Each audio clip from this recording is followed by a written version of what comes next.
If you love great stories, you've come to the right place. Subscribe to my channel to make sure you don't miss any new videos.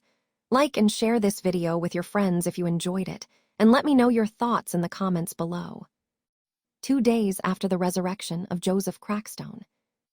Nevermore was bustling with activity, too much, considering classes hadn't officially started yet. This was due to the lunar eclipse that occurred 2 days ago.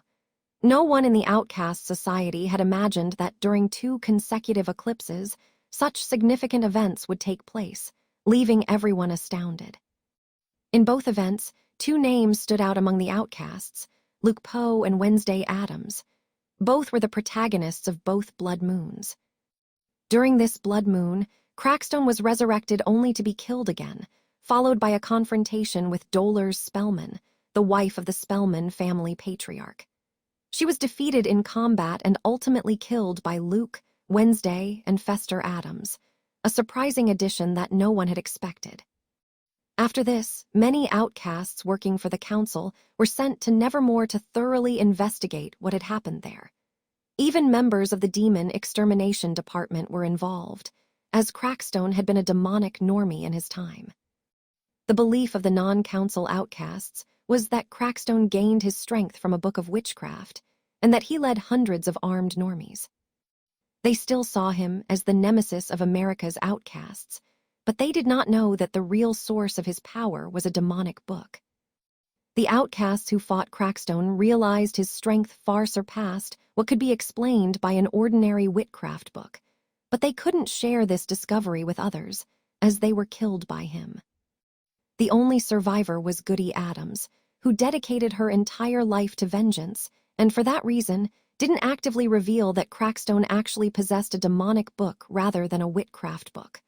1. Then, when Crackstone was imprisoned in the blood sarcophagus, years passed, and many outcasts forgot the name Joseph Crackstone, until it resurfaced during the lunar eclipse when Atlas and the others sought to free him, so the normie could wreak havoc and kill Luke Poe. However, not everyone forgot that Crackstone had been a xenophobe and a genocidal figure with powers derived from stolen psychic books, or so they believed regarding the origin of his abilities. For this reason, many outcast families harbor hatred toward normies and strongly oppose sending their children to Nevermore. An institution seeking reconciliation, but located in a place where such a genocidal figure lived, and where Crackstone is portrayed as a hero and a good man, has not won their favor. The news about the event on Raven Island during this blood moon wasn't hidden from the general outcast public. It was too significant to cover up completely, similar to the first blood moon when Nevermore was attacked by an army of zombies. During this second blood moon, Raven Island was largely destroyed. Moreover, a prominent figure in outcast society, Dolores Spellman, was killed. No one could believe that 3 key figures from the main Spellman family line had died in such a short time. Essentially, Luke had wiped out half of the Spellman family's main branch. Now, only Elliot and his mother, Sabrina and Sebastian's grandmother, remained.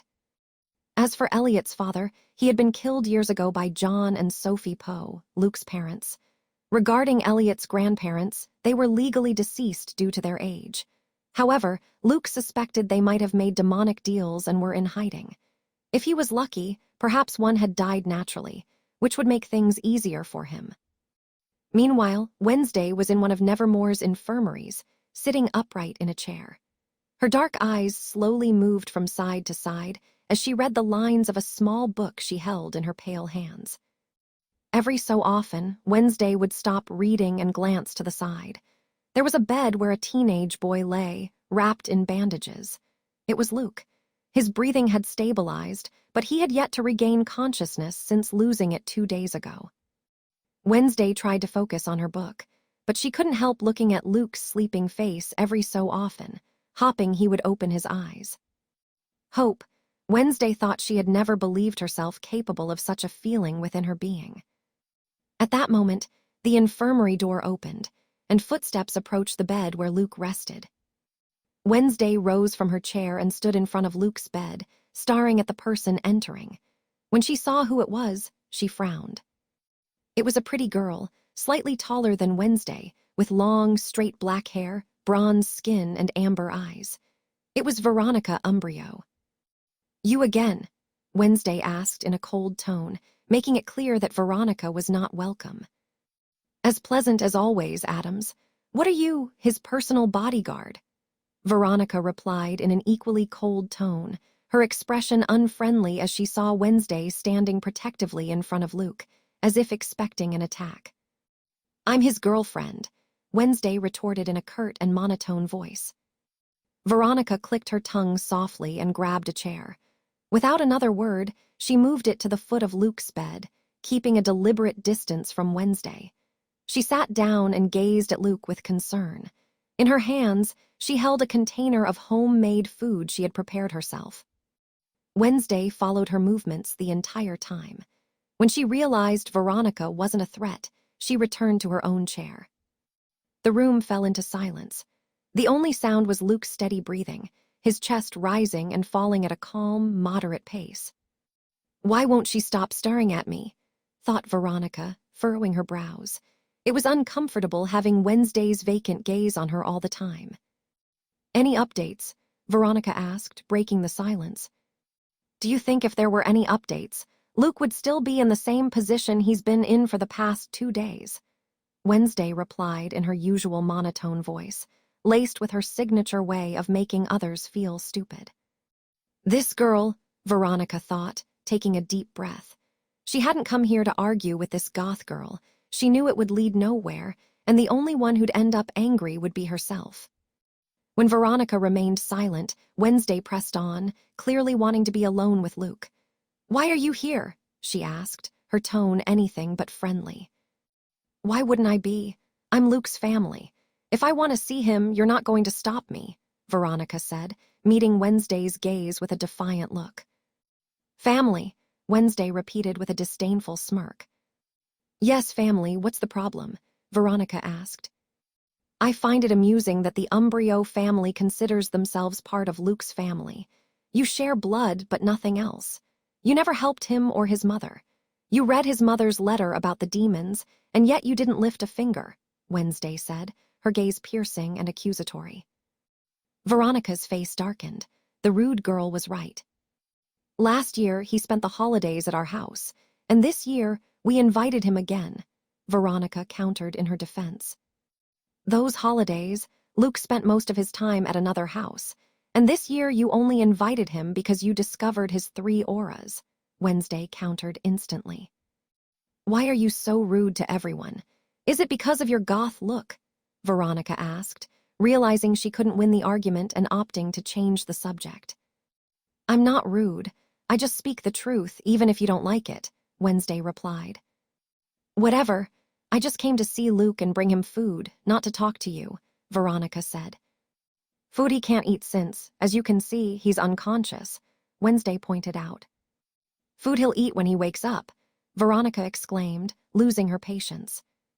"You didn't seem very convinced yesterday that Luke would wake up anytime soon," Wednesday retorted. "I changed my mind. I said that yesterday because Luke suffered an EPL. Usually, the periods of unconsciousness can be very long, but he has 3 auras and he's strong. He'll wake up soon, I know it," Veronica said firmly. For the first time, Wednesday agreed with Veronica on something, so she stopped finding fault with everything she said. The room fell silent again. After about 40 minutes, Veronica received a telepathic message from her father. She had to leave. "When he wakes up, give him the food," Veronica said, placing the container on a table. Wednesday said nothing. She glanced at the container for a second before turning her gaze back to Luke. Veronica took that as a yes and left the room without another word. 2:15 a.m. Luke opened his eyes with difficulty. He felt a bit dizzy, and it took him a few seconds before he could finally focus his vision. "Where am I?" he thought, confused, touching his head and looking around. The room was dark, the only dim light coming from the silvery moonlight streaming through the window. He was lying on one of those typical infirmary beds, and after observing the room a bit more, he remembered. This was the Nevermore Infirmary. He noticed a calendar on the wall marking the date, August 17. 2 days had passed since the lunar eclipse. 2 days unconscious. That's a long time, Luke thought. However, what caught his attention the most was the delicate figure sitting to his right, her eyes closed, breathing at a steady rhythm. It was Wednesday, who had fallen asleep sitting upright. Her pale hands rested gracefully in her lap, as if even in her dreams she refused to lose her composure. It was a truly perfect and stylish way to sleep. Her back was perfectly straight, and her head was tilted just enough for a strand of her dark hair to fall across her cheek.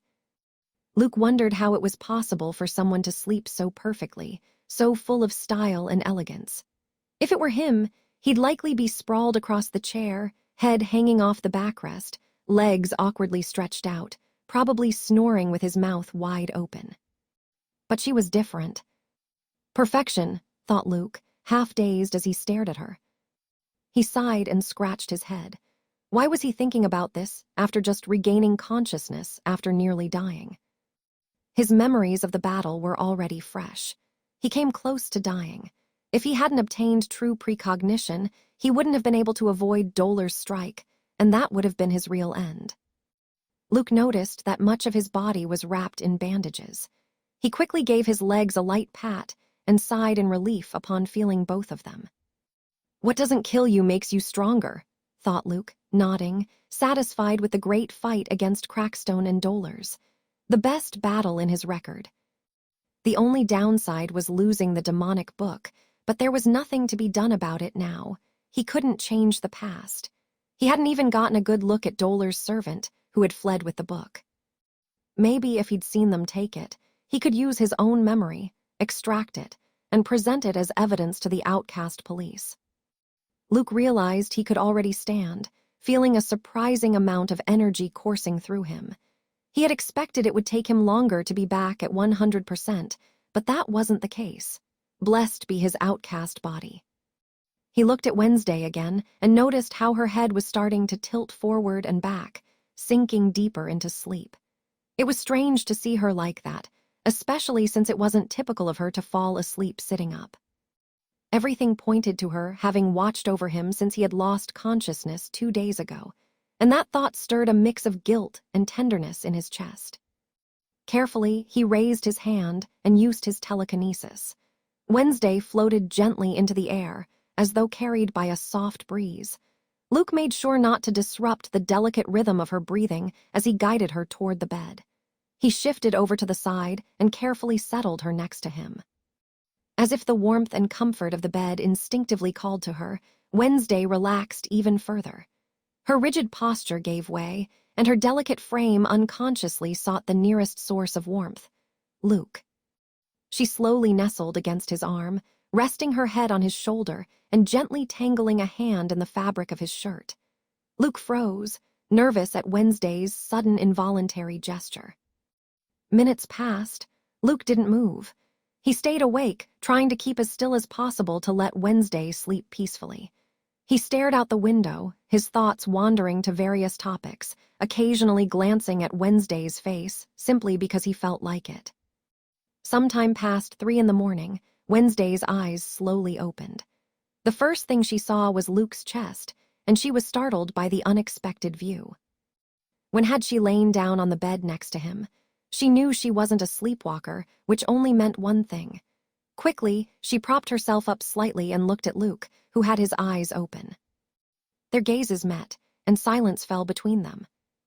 "You're awake," said Wednesday, breaking the quiet. "Yeah, the same could be said for you," replied Luke, and the room went silent again. The two stared at each other without looking away. "Aren't you going to say something?" asked Wednesday. "Your boyfriend was unconscious for 2 days. Why not smile and happily hug me like a normal girlfriend?" said Luke with a smile. Wednesday wanted to roll her eyes but restrained herself, keeping her expression unchanged. She couldn't believe Luke was already starting with his jokes. "The demonic book was stolen by the Spellmans. You blame me?" asked Wednesday, clutching the bedsheet tightly. "What?" said Luke, caught off guard by the question. "I forced you to help me revive Crackstone. I managed to eliminate an enemy of my family, but on the other hand, the Spellmans grew stronger, even though we killed dolers. You didn't want to revive Crackstone, Wednesday explained. You didn't force me to do anything. I chose to help you because I wanted to. It's true that I didn't want to revive Crackstone because I thought the book was better left locked away there, but that wasn't completely safe either. They could have kidnapped any Adams to try and steal the book, said Luke. But it doesn't matter, Wednesday. We both made the mistake of thinking there wouldn't be one of those bastards keeping an eye on the crypt, Luke interrupted, taking Wednesday's hand. She nodded slightly. I think the best thing would be to tell your parents about the demonic book and the Spellmans, Luke added. Yes, I've thought about it too. It's time to tell them, Wednesday agreed. Her Uncle Fester had killed dolers, making the feud inevitable, especially knowing that the Spellmans had 2 of the 6 main demonic books in their possession. Her father and the rest needed to be aware of this and prepare accordingly. The room fell silent again until Wednesday spoke. Why? She asked. What do you mean? Luke asked, confused by her sudden question. During the battle against dolers, I told you to rest and let me handle the rest, but you tricked me. Why did you put yourself in such danger? Didn't you trust that I could kill dolers? Wednesday asked, her tone carrying a hint of distress, unusual for her. She thought they were a team with great synergy and trust, but it seemed Luke didn't feel the same. I trust you. I just wouldn't let you face danger alone, Luke replied instantly, his tone sincere. That had been his primary motivation during the fight, to kill dolers and protect Wednesday. He wouldn't allow any unforeseen event to happen in the end. It was true that dolers was a Spellman, but his drive for revenge had diminished ever since he learned the truth about his parents.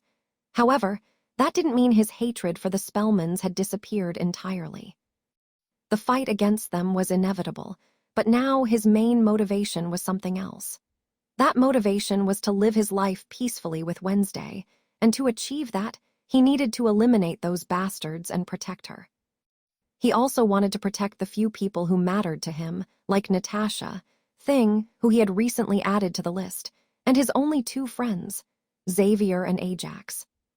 As for the other Adams family members, his relationship with them wasn't deep enough yet to consider them part of his closest circle.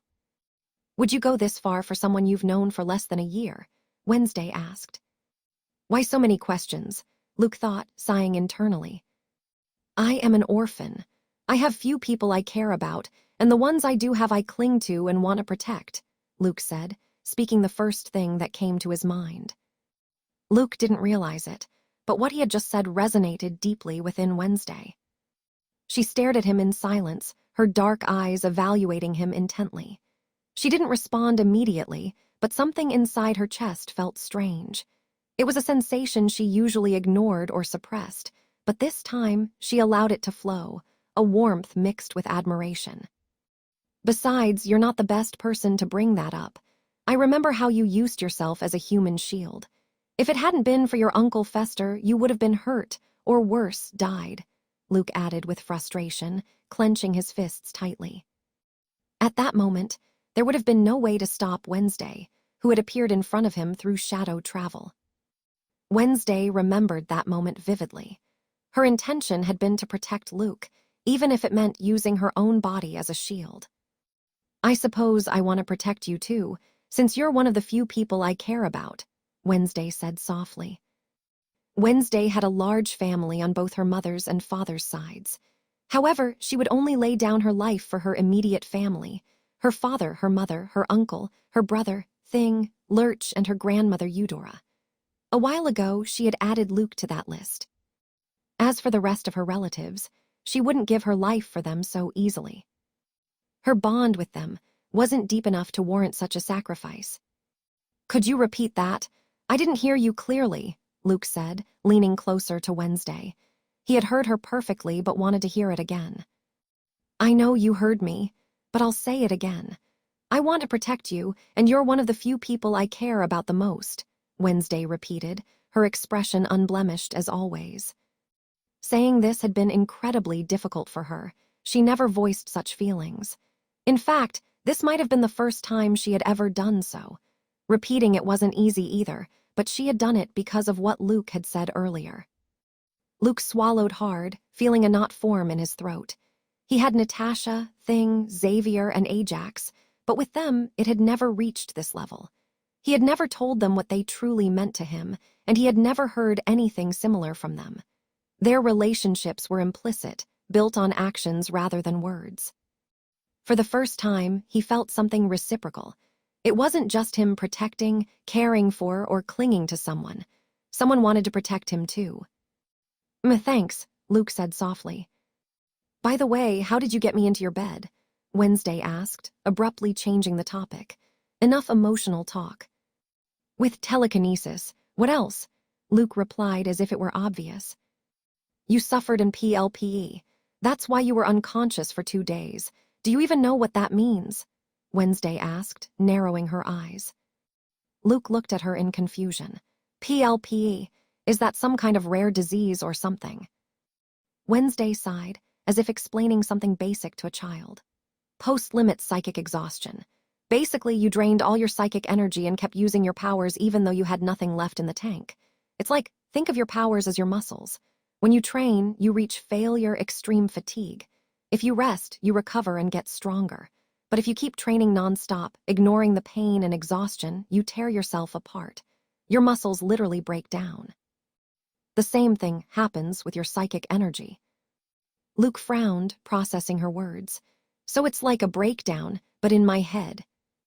Wednesday nodded, her expression serious. Exactly.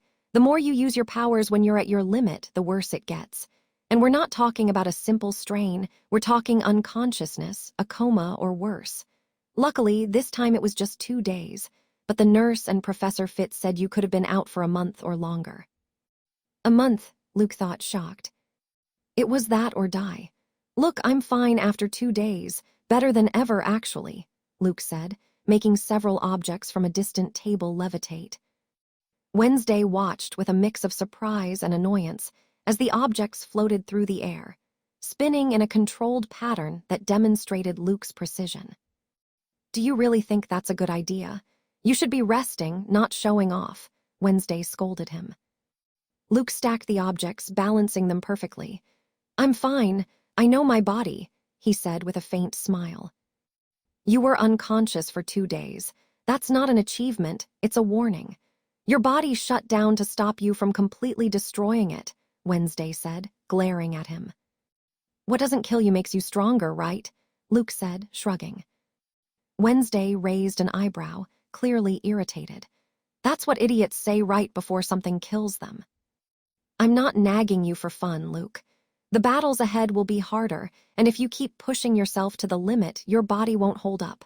Recovering quickly doesn't mean you're invincible. It means your body is resilient, but every time you push it like this, you're playing with fire. And eventually, you're going to get burned, Wednesday said seriously. Fine, I get it. I won't put my life on the line unless it's 100% necessary, Luke replied. You better not. Because if you end up paralyzed and I have to push your wheelchair, I'll kill you to end your suffering, Wednesday said, and Luke pulled a strange expression. Was that her way of showing love and concern?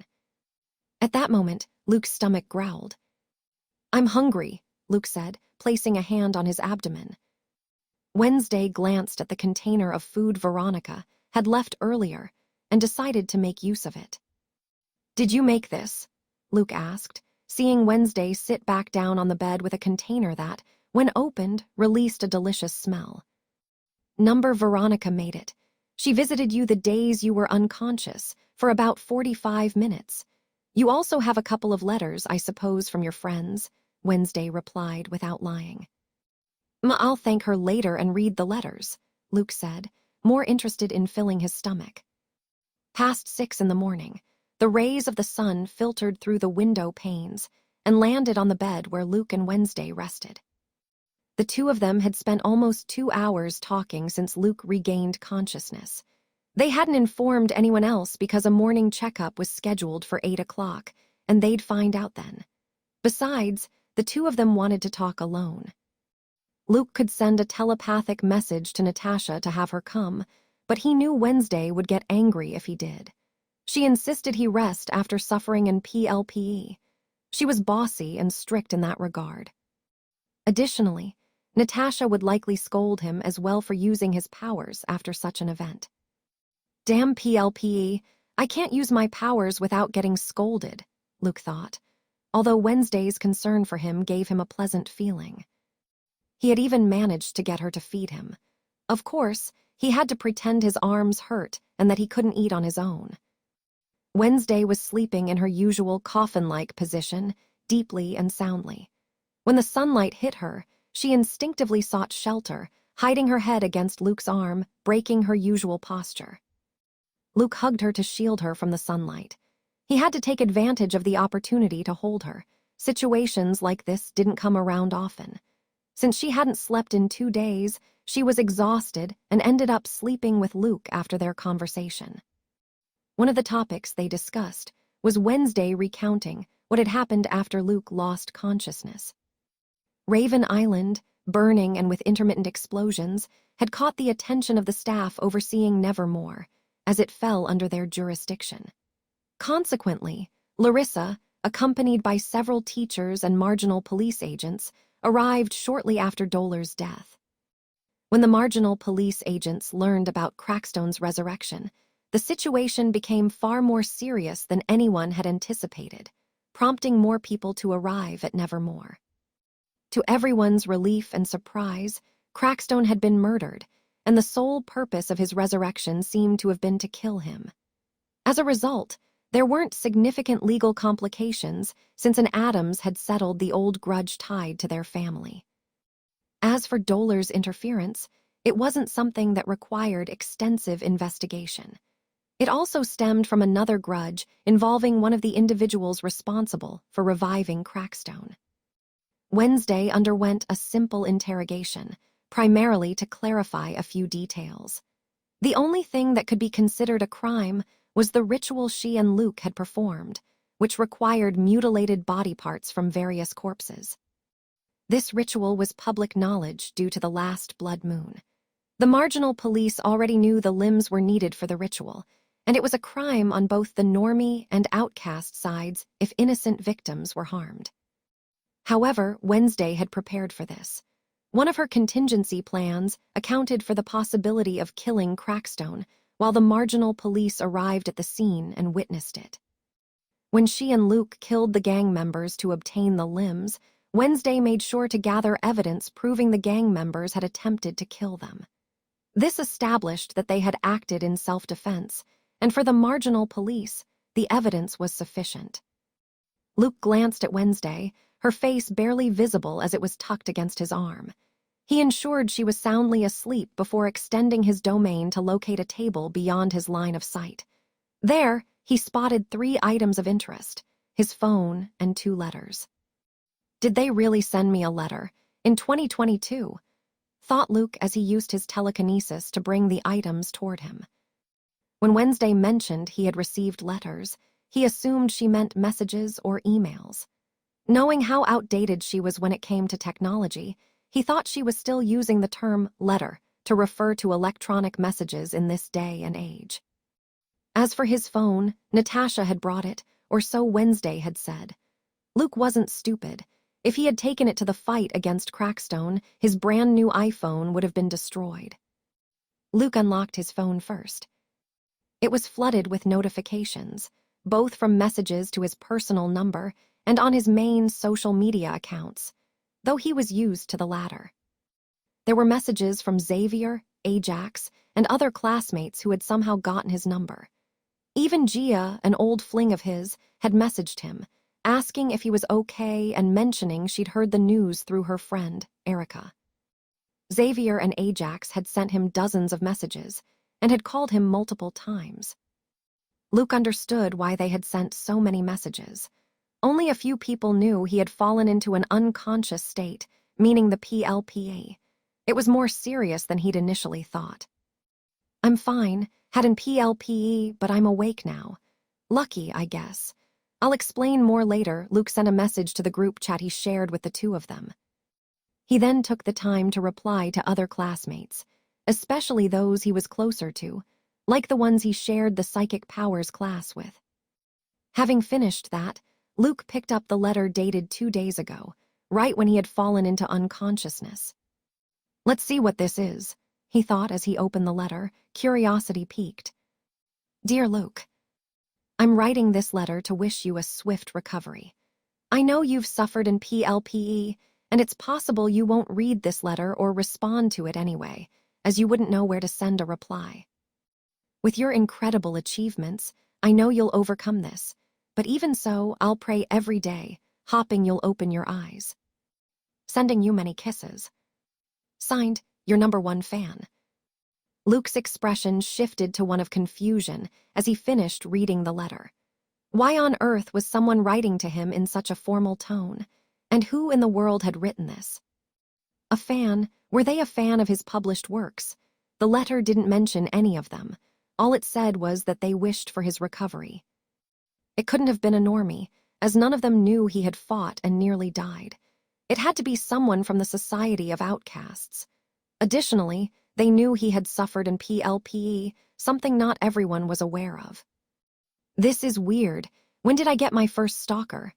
Luke thought as he folded the letter and opened the next one. Dear Luke, it's me again. I'm writing this so that, once you regain consciousness and read this, you'll know that there was always someone hopping for your recovery. Unfortunately, this might be the last letter I can send you that will reach you, as otherwise, I might risk revealing my identity. Along with the letter, I've sent you a small gift, something to fill your stomach. That's all. I will continue praying for you, even though I won't be able to send more letters to tell you so. Sending you many kisses. Signed, your #1 fan. Luke furrowed his brows slightly. This fan was very odd. Who the hell says, I will continue praying for you? He or she must be religious. Using his telekinesis, he focused again on the table where he had picked up the letters and his phone. There was a fruit basket sitting there. That must be the gift this person sent. He brought the basket over to him with his telekinesis. It was medium-sized, filled with bananas, apples, and grapes. He picked up a red apple and sniffed it carefully. He had to make sure these fruits weren't poisoned or anything. He didn't want to end up like Snow White, falling unconscious like a princess after taking a bite of a juicy apple. Doesn't seem like there's anything wrong, Luke thought, taking a bite of the apple. His so-called #1 fan seemed overly concerned about his health, almost too much, to the point of being a little creepy. It would be strange if their real intention was to kill him. Such a roundabout method of murder would be odd. The apple was delicious, and nothing happened to him, so he continued eating it while looking at the letter again. Who could this fan be? He wondered. It must be an outcast working for the council who was sent here and found out I suffered in PLPE, or maybe a relative of someone who knows about it and learned through them, thought Luke, slightly intrigued but not overly concerned. He didn't have time to solve this little mystery, and the person seemed to have good intentions toward him while wanting to keep their identity hidden, so he decided not to actively pursue the matter. Wednesday woke up before 8. Her sleepy face was very cute, Luke thought. She scolded him a little when she found out he'd used his powers to bring the phone and other items to the bed. It's better for you to walk than to use your psychic powers, Wednesday said with a sharp glare. Sorry, boss, it won't happen again, Luke replied, feigning remorse. I don't believe a single word you're saying, Wednesday said, frowning. Don't scold me. I'm too tired from using my powers, Luke said in a weary voice, as he wrapped his arms around Wednesday's waist and gently rested his head against her abdomen, as if seeking comfort. Wednesday, who was about to continue reprimanding him, sighed inwardly and allowed the gesture. With her fingers, she began to softly stroke Luke's hair. Why is it so hard to scold him? Thought Wednesday, struggling against the urge to push him away and make a cutting remark. Not even with her younger brother did she allow such spoiled child behavior. If she needed to reprimand someone and point out their mistakes, she would do so without hesitation. If Luke hadn't suffered in PLPA, she wouldn't be so lenient with him. Luke realized this and knew he needed to make the most of the situation. He was starting to drift off to sleep under Wednesday's gentle strokes in his hair. It was a soothing and pleasant feeling. Unfortunately, the sound of the infirmary door opening interrupted the moment as someone headed toward them. Wednesday immediately pulled away and stood up. Luke didn't mind. He knew she would never show others, not even her parents, how affectionate she could be with him. She always maintained a cold demeanor and an expression devoid of emotion in front of others. Luke adjusted himself in the patient bed and waited for the group of people to arrive. Sonoma County, Sebastopol, California. Sebastopol is a small town with a population of less than 8,000. Its main streets are dotted with small shops, artisanal cafes, and local art galleries. The day in Sebastopol was very cloudy, as if a heavy rain could start pouring down at any moment. Not far from the town center, in the more remote areas, the scenery changes. Among the rolling hills and oak forests lies a very peculiar house at the end of a winding dirt road. The house is built with weathered wood and filled with irregular additions that give it an eccentric charm. There are also pigs playing in the mud, cows grazing peacefully, and chickens running around between the pens. Inside the house, which has 3 floors and is taller than it is wide, a large family is having lunch in the dining room. The long table was covered with plates of juicy, rare steaks. A total of 6 people were seated, 4 men and 2 women. 3 of the men were teenagers, loud and messy eaters, joking around with each other. The other man, middle-aged, ate quietly and calmly, used to the noise his sons made. One of the women was middle-aged and also ate quietly, accustomed to the commotion. Her gaze settled on the blonde girl sitting across from her. "Why aren't you eating, Enid?" the woman asked, looking at the nearly untouched steak on her daughter's plate. She was Esther, Enid's mother and the mother of the boisterous boys.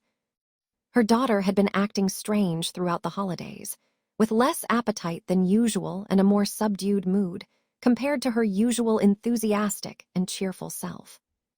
Esther knew the reason for this, but didn't want to bring it up. It was better for her daughter to forget about him entirely. "I'm not very hungry," Enid replied, staring at her plate. "If you're not eating it, I will. I won't let Daisy's meat go to waste," one of Enid's brothers said, stabbing the steak with his fork and moving it to his plate, which already held 3 steaks. Daisy had been one of the cows they cared for on their farm. She was slaughtered earlier that day, and now they were eating her. He wouldn't let poor Daisy's meat go to waste. Enid didn't care that her brother had taken her steak. In the past, she would have given him a beating. She never let anyone touch her food. Only one person had ever been allowed to. That memory made her frown, her expression tinged with sadness. "I'm going to my room," Enid said, dropping her utensils and standing up. Within a few breaths, she had left the dining room, and her always noisy brothers fell silent, watching her leave. "Dylan, you idiot.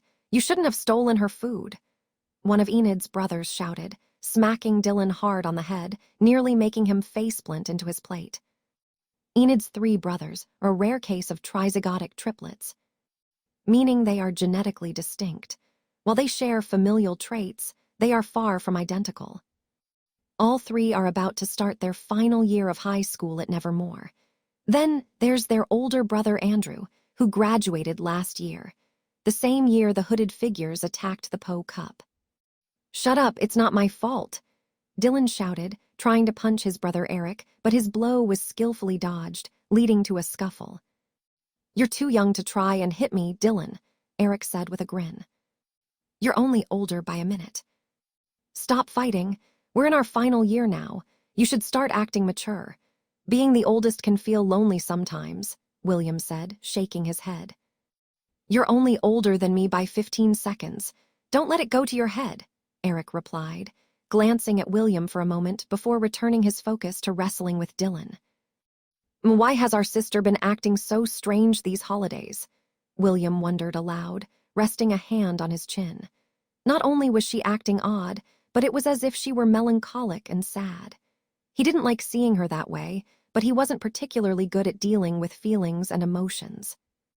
Maybe it's because she's not eating her daily protein intake, Eric suggested, without taking his eyes off Dylan, who scowled disdainfully at the comment. Don't be an idiot. It's obvious why she's acting like that, Dylan said. Why? Eric and William asked in unison. Luke Poe, Dylan replied, and the dining room fell silent once again. Eric stopped wrestling with Dylan, his expression becoming more serious than usual. Don't say that name again, Esther said, finally breaking her silence and stepping into the conversation. The triplets exchanged knowing glances. On the first day of the holidays, their mother and sister had a huge argument. The shouting didn't stop for 2 hours, and the atmosphere had been tense for days afterward. Since they argued loudly and didn't care if others in the house overheard, the triplets learned the reason for the fight: Esther's interference in Enid's relationship with Luke Poe. None of them said another word. Their mother could be terrifyingly strict when it came to certain matters. It was best not to anger her. That boy does nothing but get into trouble. Reviving Crackstone and then killing him. What's next? Esther complained aloud. Her words sounded more like an attempt to convince herself that interfering in Enid and Luke's relationship had been the right decision. Andrew said Raven Island is in ruins. It would have been amazing to see that fight, Dylan commented. Like any good werewolf, he loved thrilling, life-or-death battles. Damn it! Another year without the Poe Cup, William complained. He had hoped to make his final year glorious by winning the competition, but now it seemed unlikely with Raven Island in such a state. He said his last name. Punish him, Mom, Eric tattled immediately, making William frown. Fortunately, their mother wasn't paying much attention to them and seemed more focused on her own monologue. He suffered in PLPE and still can't stop putting his life at risk. At least this time, no innocents were involved, Esther continued. She knew about this thanks to her eldest son, Andrew, who worked for the council, specifically in the Department of Dangerous Outcasts Containment. He had been among the staff sent to the island after everything that happened there. Mary coughed, giving his wife a reproachful look. I don't wish anything bad to happen to him. I'm just saying, Esther said, calming herself. She felt conflicted about Luke Poe. On one hand, she believed he could put her daughter in danger because of his old grudge with the Spellmans. On the other hand, she felt grateful to him. Grateful because, thanks to him, her daughter had become a werewolf and a prodigy. She wasn't a late bloomer and was one of the strongest werewolves in her grade, even managing to defeat a Hyde, a remarkable achievement. Enid entered her room, ignoring whatever her family might be whispering about her. She didn't turn on the lights and went straight to her desk, which was messier than usual for her. She cleared some space and opened her laptop. In a program, she began typing. In less than 5 minutes, she was done. And PLP that could last a month or more. He's always so reckless, Enid thought, and after that thought, she sighed and rested her forehead on the desk, feeling the cool wood and the clutter of papers and uncapped pens. Why did she still care about him? It had all ended months ago. She had been rejected, and on top of that, she had said horrible things to him. Why did she still care when he had broken his promise and kissed Wednesday Addams? A girl she thought was her friend. She had put in so much effort to get closer to her Gothic classmate, and in the end, things had turned out like this. She had even befriended Thing, and now she wouldn't get to see the friendly hand anymore. At first, when Luke broke his promise and chose Wednesday, her anger had kept her going, a burning fury that masked her sadness. Her anger reached its peak when she saw him dancing with Wednesday at the Nevermore ball. Didn't you hate dancing? Why with her and not with me? Enid thought, clenching her teeth tightly as she watched the scene from a corner. She felt betrayed in so many ways she couldn't even count them all. Lying bastard, womanizer. But when the holidays came and she stopped seeing him, something inside her changed. The anger quickly faded, replaced by a feeling of longing. At first, she tried to ignore it, but as the days went by, that feeling deepened. It wasn't just missing him. It was a desperate need to see him, to know he was okay, to hear his voice. Enid began finding excuses to think about him, replaying past conversations in her mind, moments when Luke had shown a small glimpse of his more vulnerable side. No matter how much she wanted to hate him, those bittersweet memories clung to her heart, refusing to disappear.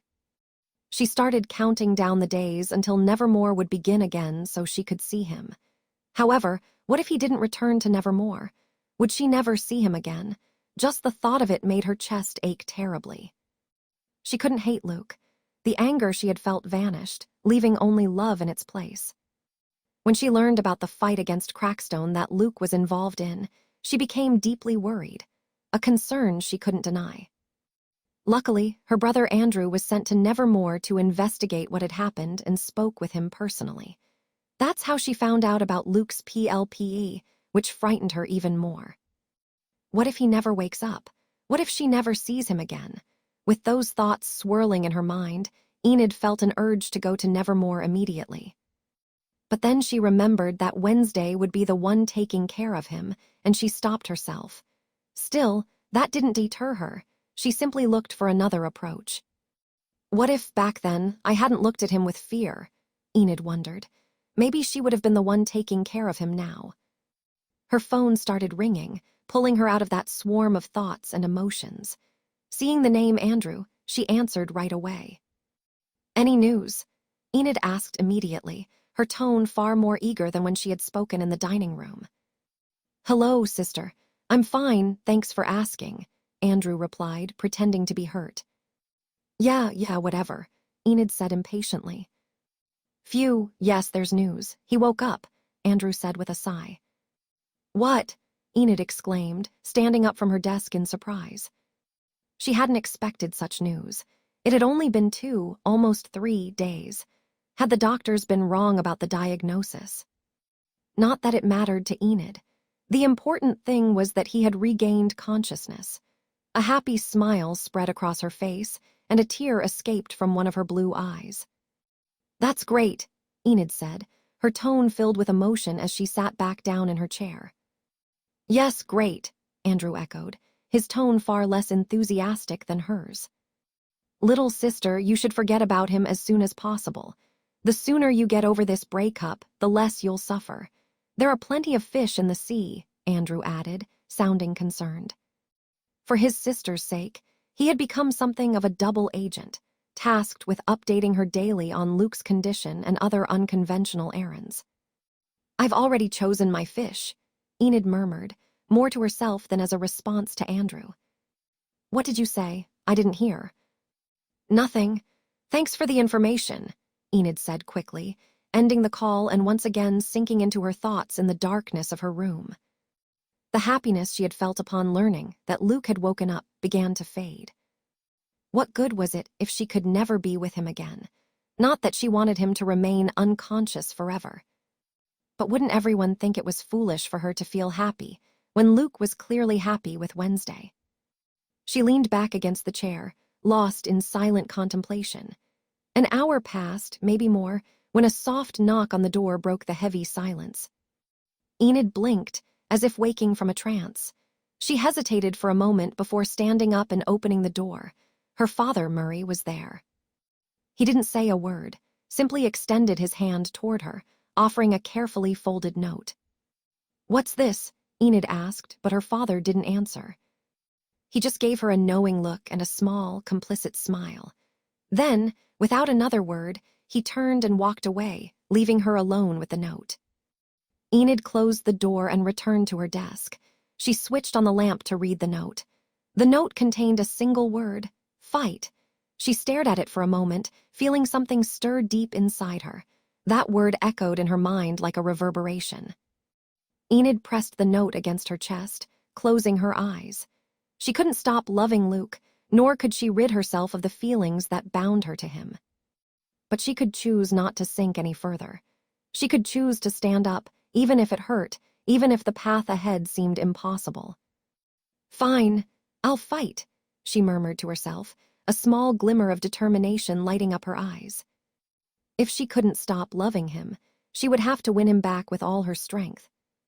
After that, she made a call on her phone. "Hi, Yoko. Remember the invitation to Ajax's birthday party? I'll go with you." That's great, Enid. I'm sure we'll have a blast and you might meet someone new. Just ignore that idiot Poe, Yoko said excitedly. After chatting a bit more, Enid ended the call and lay down on her bed. Ajax's 16th birthday would be before the break. Now that Luke was conscious again, he would likely attend.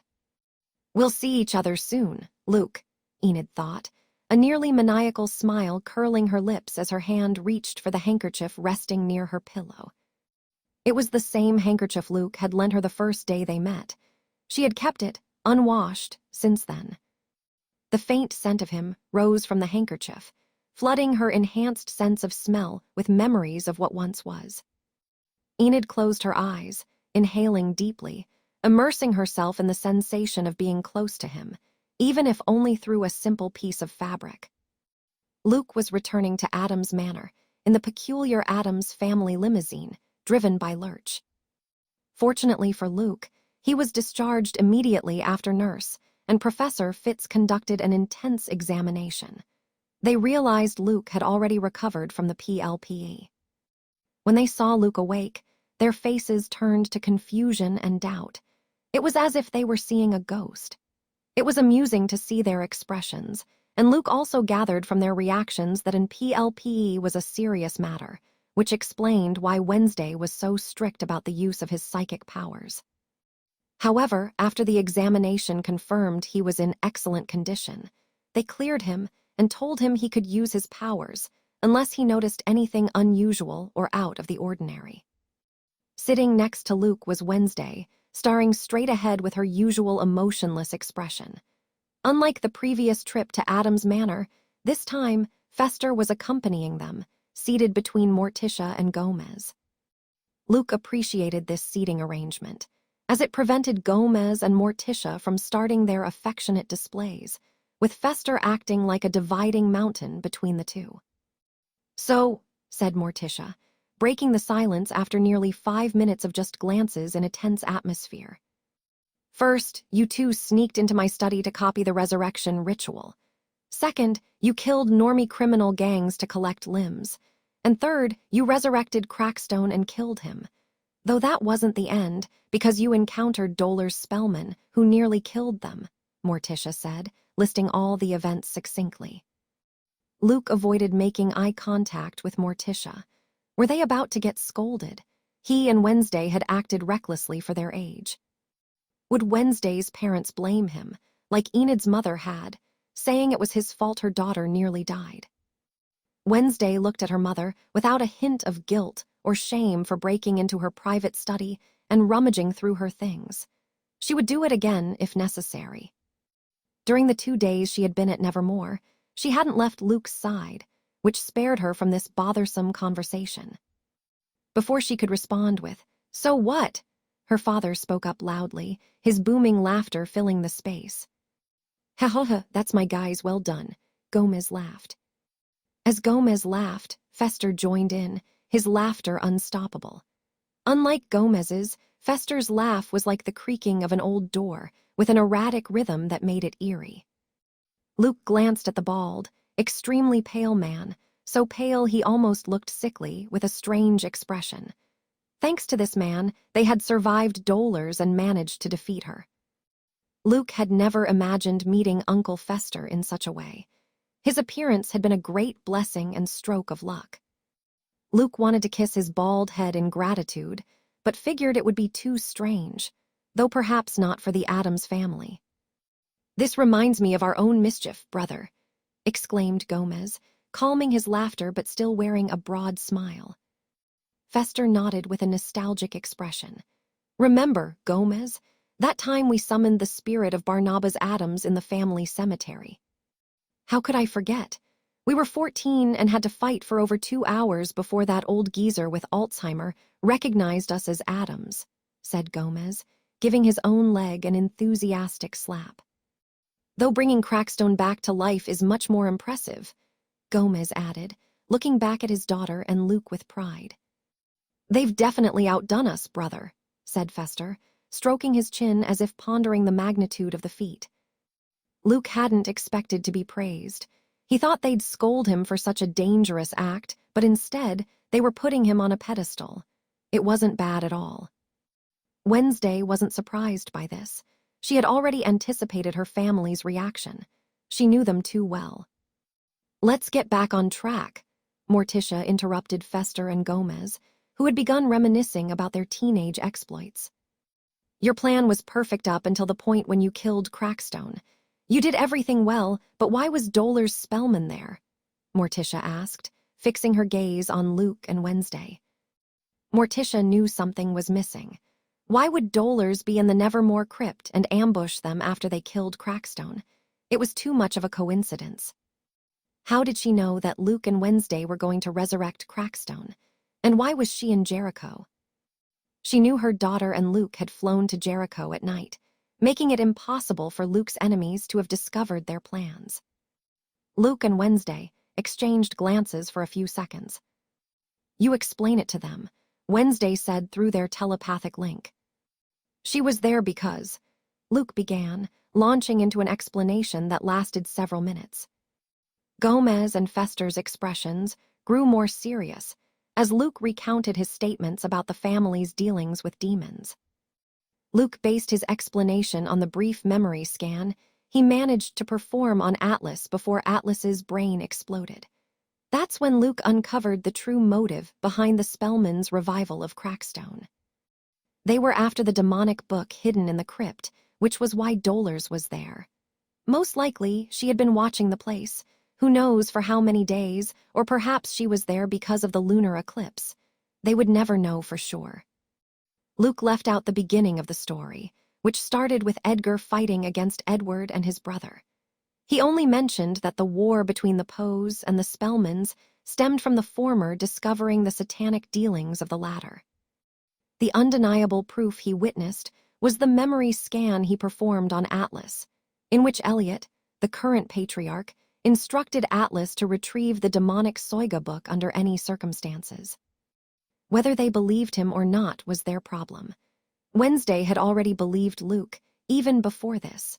She trusted him after he explained everything to her in the woods of Jericho, following their observation of the original cult house where Atlas and his group were staying. The Spellmans making deals with demons. Morticia murmured more to herself than to anyone else, her gaze fixed on the car floor as she sank into thought. Gomez and Fester were also deep in thought. If this were true, it would be serious indeed for one of the 6 great psychic families to be conspiring with demons. "I know you saw a peculiar book in Crackstone's hands, but it's hard to believe it could be one of the 6 primary demonic books," Morticia commented after a few seconds of silence. "Those books are exceedingly rare. Some haven't been seen in hundreds of years. They don't just appear out of nowhere. A book from a mid-level demon couldn't have given him that much power. Crackstone was a weak normie.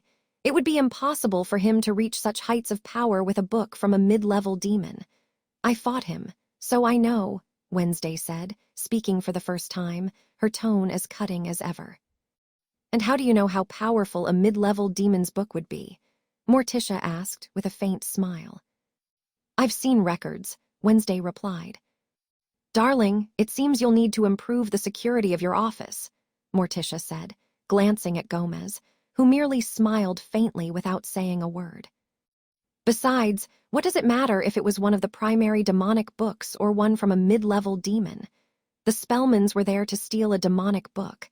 That was their goal from the start, along with wanting to kill Luke. So their connection to demons is obvious," Wednesday stated firmly, and silence once again filled the space. For Morticia, it was hard to believe that a family like the Spellmans would make deals with demons. It was a huge taboo, one even Goody Adams never crossed, despite her book being incredibly dark. Her own family, the Frumps, were supremacists and enamored with whitecraft, but her mother had always been very strict about the subject of demons. It was a line that could not be crossed. However, what Wednesday had shared was damning for the Spellmans, and Morticia believed her daughter wholeheartedly. The Adams were aware that Crackstone had made deals with some demon to gain his powers, but none of them believed he had obtained one of the 6 primary books. Goody Adams had never mentioned anything about that. Even Edgar, one of the brightest leaders the Department of Demon Extermination ever had, didn't know about it. He, too, believed that Crackstone had made a deal with a mid-level demon. Whether they stole the SAGA book or a mid-level one, we don't know what purpose they'll use it for. But if they want it so desperately, it can't be for anything good, Morticia concluded. I guess there's no other choice, Gomez said with a crooked smile. What do you mean? Luke couldn't help but ask, not understanding Gomez's comment. That the Addams family is getting involved in the feud between the Poes and the Spellmans. Gomez replied, his smile widening. I can already smell the war brewing, Fester said, inhaling deeply with a maniacal grin. I suppose it's inevitable, Morticia added with a faint smile and a glimmer in her eyes. That easy, Luke thought, surprised. He didn't even have solid evidence, just his and Wednesday's words. What Luke didn't understand was the faith Gomez and the others had in Wednesday's words. They took her statements as gospel, and if she believed in Luke, why wouldn't they? Wednesday gave a slight nod, satisfied with how things had unfolded. She wasn't stupid. A war against the Spellmans couldn't be fought by just her, Luke, and Natasha. While she typically preferred handling matters on her own, she wasn't so stubborn when it came to something this delicate. By the way, why didn't you come to my birthday? Wednesday asked, abruptly changing the subject and fixing Fester with an icy stare. Fester's excitement about the imminent war vanished as he quickly began explaining why he had missed her birthday. I got sidetracked on my way. I knew it was your birthday and wanted to get you a special gift. It worked out perfectly when I ran into a hide that had killed over 15 people near the Canadian border. The bastard was slipperier than I expected, and it took me a bit longer to hunt him down. That's why I was late, Fester explained, gesturing animatedly with his hands. When I got there, you weren't home, so I started looking for you and eventually tracked you to Jericho. The rest, you already know, Fester finished, giving a few taps to a rusty bracelet on his left wrist. Stupid piece of junk, Fester muttered, giving the rusty bracelet several more knocks. Finally, after a few hits, the bracelet spat out a black bag containing something round. Here, happy 16th birthday, Wednesday, Fester said with a smile, handing her the black bag. Wednesday took the bag, placed it on her lap, and opened it. Staring back at her were large, lifeless, reddish eyes. It was the head of a hide. To hang in your room, Fester added. Nice, Wednesday said, examining the head with what seemed to be a mix of morbid admiration and satisfaction. Her fingers traced the creature's rough features. Luke wasn't paying attention to the charming scene of his girlfriend, inspecting a grotesque creature's head with obvious delight. He was still stunned by how easily the Addams family had accepted the notion that the Spellmans were making deals with demons. Even Gomez had outright declared they would get involved in the war. Luke had just achieved something no Poe had managed before, convincing a psychic family to join the war against the Spellmans. And not just any family, one of the 6 great ones. Natasha, looks like we've got reinforcements, Luke said through their telepathic link. What?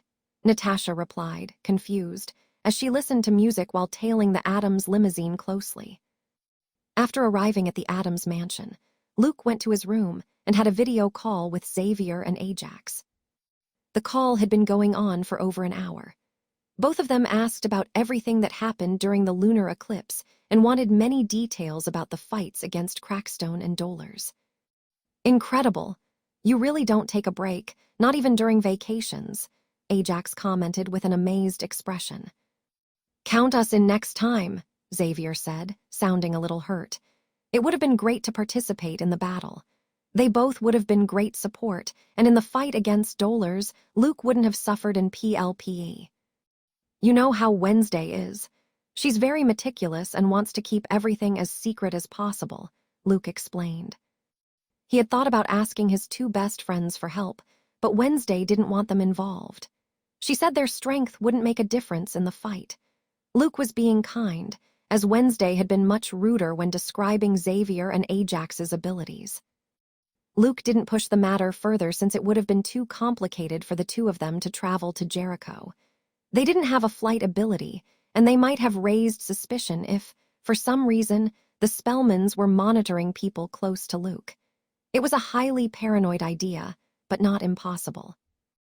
In the end, if Wednesday had agreed, the fight against dolers wouldn't have been as dangerous with Xavier and Ajax there. It would have been a 4 versus 1, and his 2 friends weren't useless sacks of potatoes.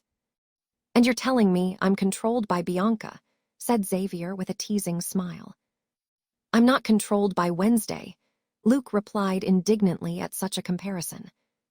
In other news, though not so new, Xavier had gotten back together with Bianca. There's a saying that people go back to where they were happiest. In this specific case, Luke believed it was a bad decision, but it was better not to bring Xavier down. If he's happy, let him be, even if it's only for a short time. Luke would be there when things went wrong again. "I'm surprised you're even talking to us after suffering in PLPE. They say it's really dangerous," Ajax said, showing little interest in the conversation about his friends' girlfriends. He was happily single and didn't want to hear how controlling Wednesday and Bianca were. "That's true," Xavier chimed in. "The night of last year's Harvest Festival, Rowan nearly had won. He was in the hospital for a week.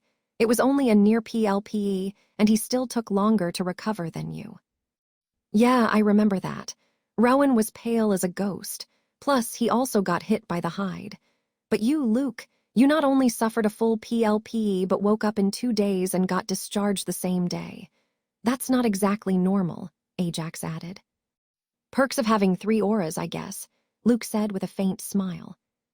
"Yeah, super cool, Mr. 3 auras. End of discussion. Let's move on," Xavier said with a hint of envy. Every psychic would envy a 3 aura user. The important thing was that Luke had recovered from the PLPE. "My 16th birthday," Ajax said enthusiastically. "Oh, right, are you celebrating?" Luke asked, taking a sip from his Coke can. "Of course I'm celebrating. I'm not a party pooper like you, who did nothing," Ajax replied. Luke made a slight grimace. Like Wednesday, he wasn't a fan of big parties. Besides, he didn't even have a house to host everyone. If he rented one, he might get attacked by the Spellmans, and it could turn into a massive brawl with plenty of injuries and casualties. A party that Wednesday would surely enjoy. "It'll be at my house on the last Saturday before Nevermore starts. A big party. My uncle got me loads of alcohol," Ajax said with a smile, already imagining how epic his 16th birthday party would be. "Great," Luke said, not too enthusiastic about alcohol.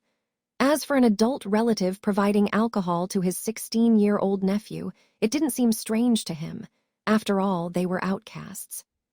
"Isn't your birthday on Friday?" Luke asked. "Yeah, but that day I'm celebrating with my family. The real party will be on Saturday," Ajax replied. "Ajax about that," Xavier said, with a look that Luke found strange. "What about it?" Luke asked. "Oh, yeah, turns out Enid's coming to the party. That's Xavier's fault, not mine," Ajax said, immediately washing his hands of any blame. "Hey. It's fine. It's not like I can forbid you from inviting her just because she's my ex," Luke said, trying to sound as indifferent as possible. Xavier was back together with Bianca, who was friends with Divina, who was friends with Yoko, who was Enid's best friend. Besides, Ajax was inviting their entire class, Gorgons, psychics, vampires, and more. It would have been far too petty and spiteful to deny Enid an invitation when everyone else was going to the party. "That was easy, so are you coming with Wednesday?" Ajax asked. "It's unlikely she'd want to attend such a party, but I'll ask her," Luke replied without making any promises. Maybe if he mentioned that Enid was going to the party, Wednesday might show her jealous and possessive side and decide to go. Luke wasn't sure, but he could try and see what happened. With everything discussed, the call ended, and Luke headed to Wednesday's room. He knocked twice on the door, and upon hearing her voice say, "Come in," he entered. Wednesday was sitting upright in her chair at her desk, looking at 2 pieces of paper. Luke immediately recognized them as the letters she'd received from her #1 fan. Luke had told Wednesday about the letters, and her detective instincts had kicked in. She asked him for the letters, to examine them for herself. She hadn't been too pleased when she read the line. "I'm writing this so that, once you regain consciousness and read this, you'll know that there was always someone hopping for your recovery." Still on that, "How much longer are you going to read those short letters?" "I don't think you'll find much," Luke commented. Wednesday didn't look at him and kept studying the letters. "If I want to spend my time on this, what's your problem?" Wednesday asked. "None, just saying. You should be more compassionate when talking to me. I did suffer in PLPE," Luke said with a sad expression, sitting on the edge of Wednesday's bed. "Oh, poor thing. Should I give you a candy and a kiss on the forehead every time I see you?" Wednesday asked sarcastically, her tone exaggerated and mocking. "Haha, you're so kind, mocking a freshly recovered patient," Luke said, shaking his head as if he were heartbroken. Wednesday stood up from her chair and walked over to Luke, sitting on his lap and entwining her arms behind his neck. "You don't get tired of using the PLPE excuse, do you? You might have had a better chance at credibility if you'd acted like someone injured from the start," Wednesday said, staring into his eyes just inches away from his face. "I have to seize the opportunity to get you to treat me more favorably," Luke said with a faint smile as he leaned closer to Wednesday. "Believe me, you're the person I treat the best," Wednesday whispered, leaning in until their lips met. They began kissing passionately, their tongues intertwining as the fervor between them grew. Wednesday placed her hands on Luke's cheeks, and with her black-painted nails, she started pinching his skin. After a few minutes, they pulled apart.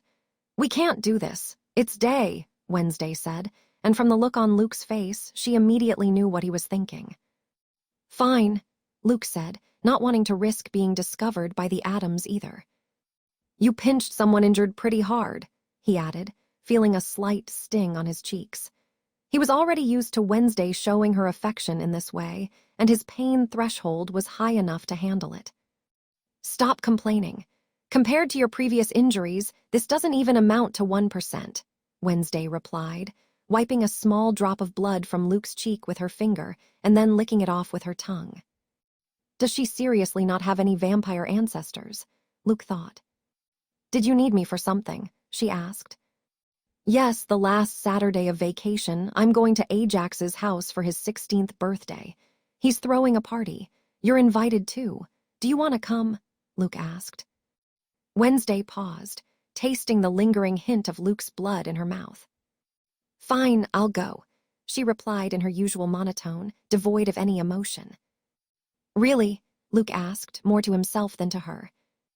Yes, Wednesday said flatly. Luke stared at her for a couple of seconds. He hadn't expected her to agree so quickly, but it was a good thing she was going. It would be fun to attend with her. Enid will be there too, Luke added cautiously. Wednesday's expression didn't change at all. Not even her eyes revealed any flicker of different emotion. And? Wednesday asked, as if Enid's attendance had nothing to do with her. I was just saying, considering everything that happened between us, and the fact that she used to be your roommate, Luke said, looking slightly uncomfortable. Thanks to his improved relationship with Thing, Luke had learned a few things he didn't know before. For starters, Wednesday and Enid did have a closer relationship at one point. Enid even managed to get Wednesday to apologize to Thing last year, which was a big achievement. Wednesday had also shared with Enid the story of her pet scorpion's death, something she didn't share with just anyone. Thing, despite not having a tongue, had a loose one and spilled everything to Luke. He was quite the gossip and chatterbox. Although their relationship hadn't developed to the level of best friends as it had in the series, they also weren't complete strangers, as Luke had thought a few months ago. I don't care as long as you don't make a promise to her. You'll be safe, Wednesday said in a biting tone. Hearing this, Luke couldn't help but show a guilty expression.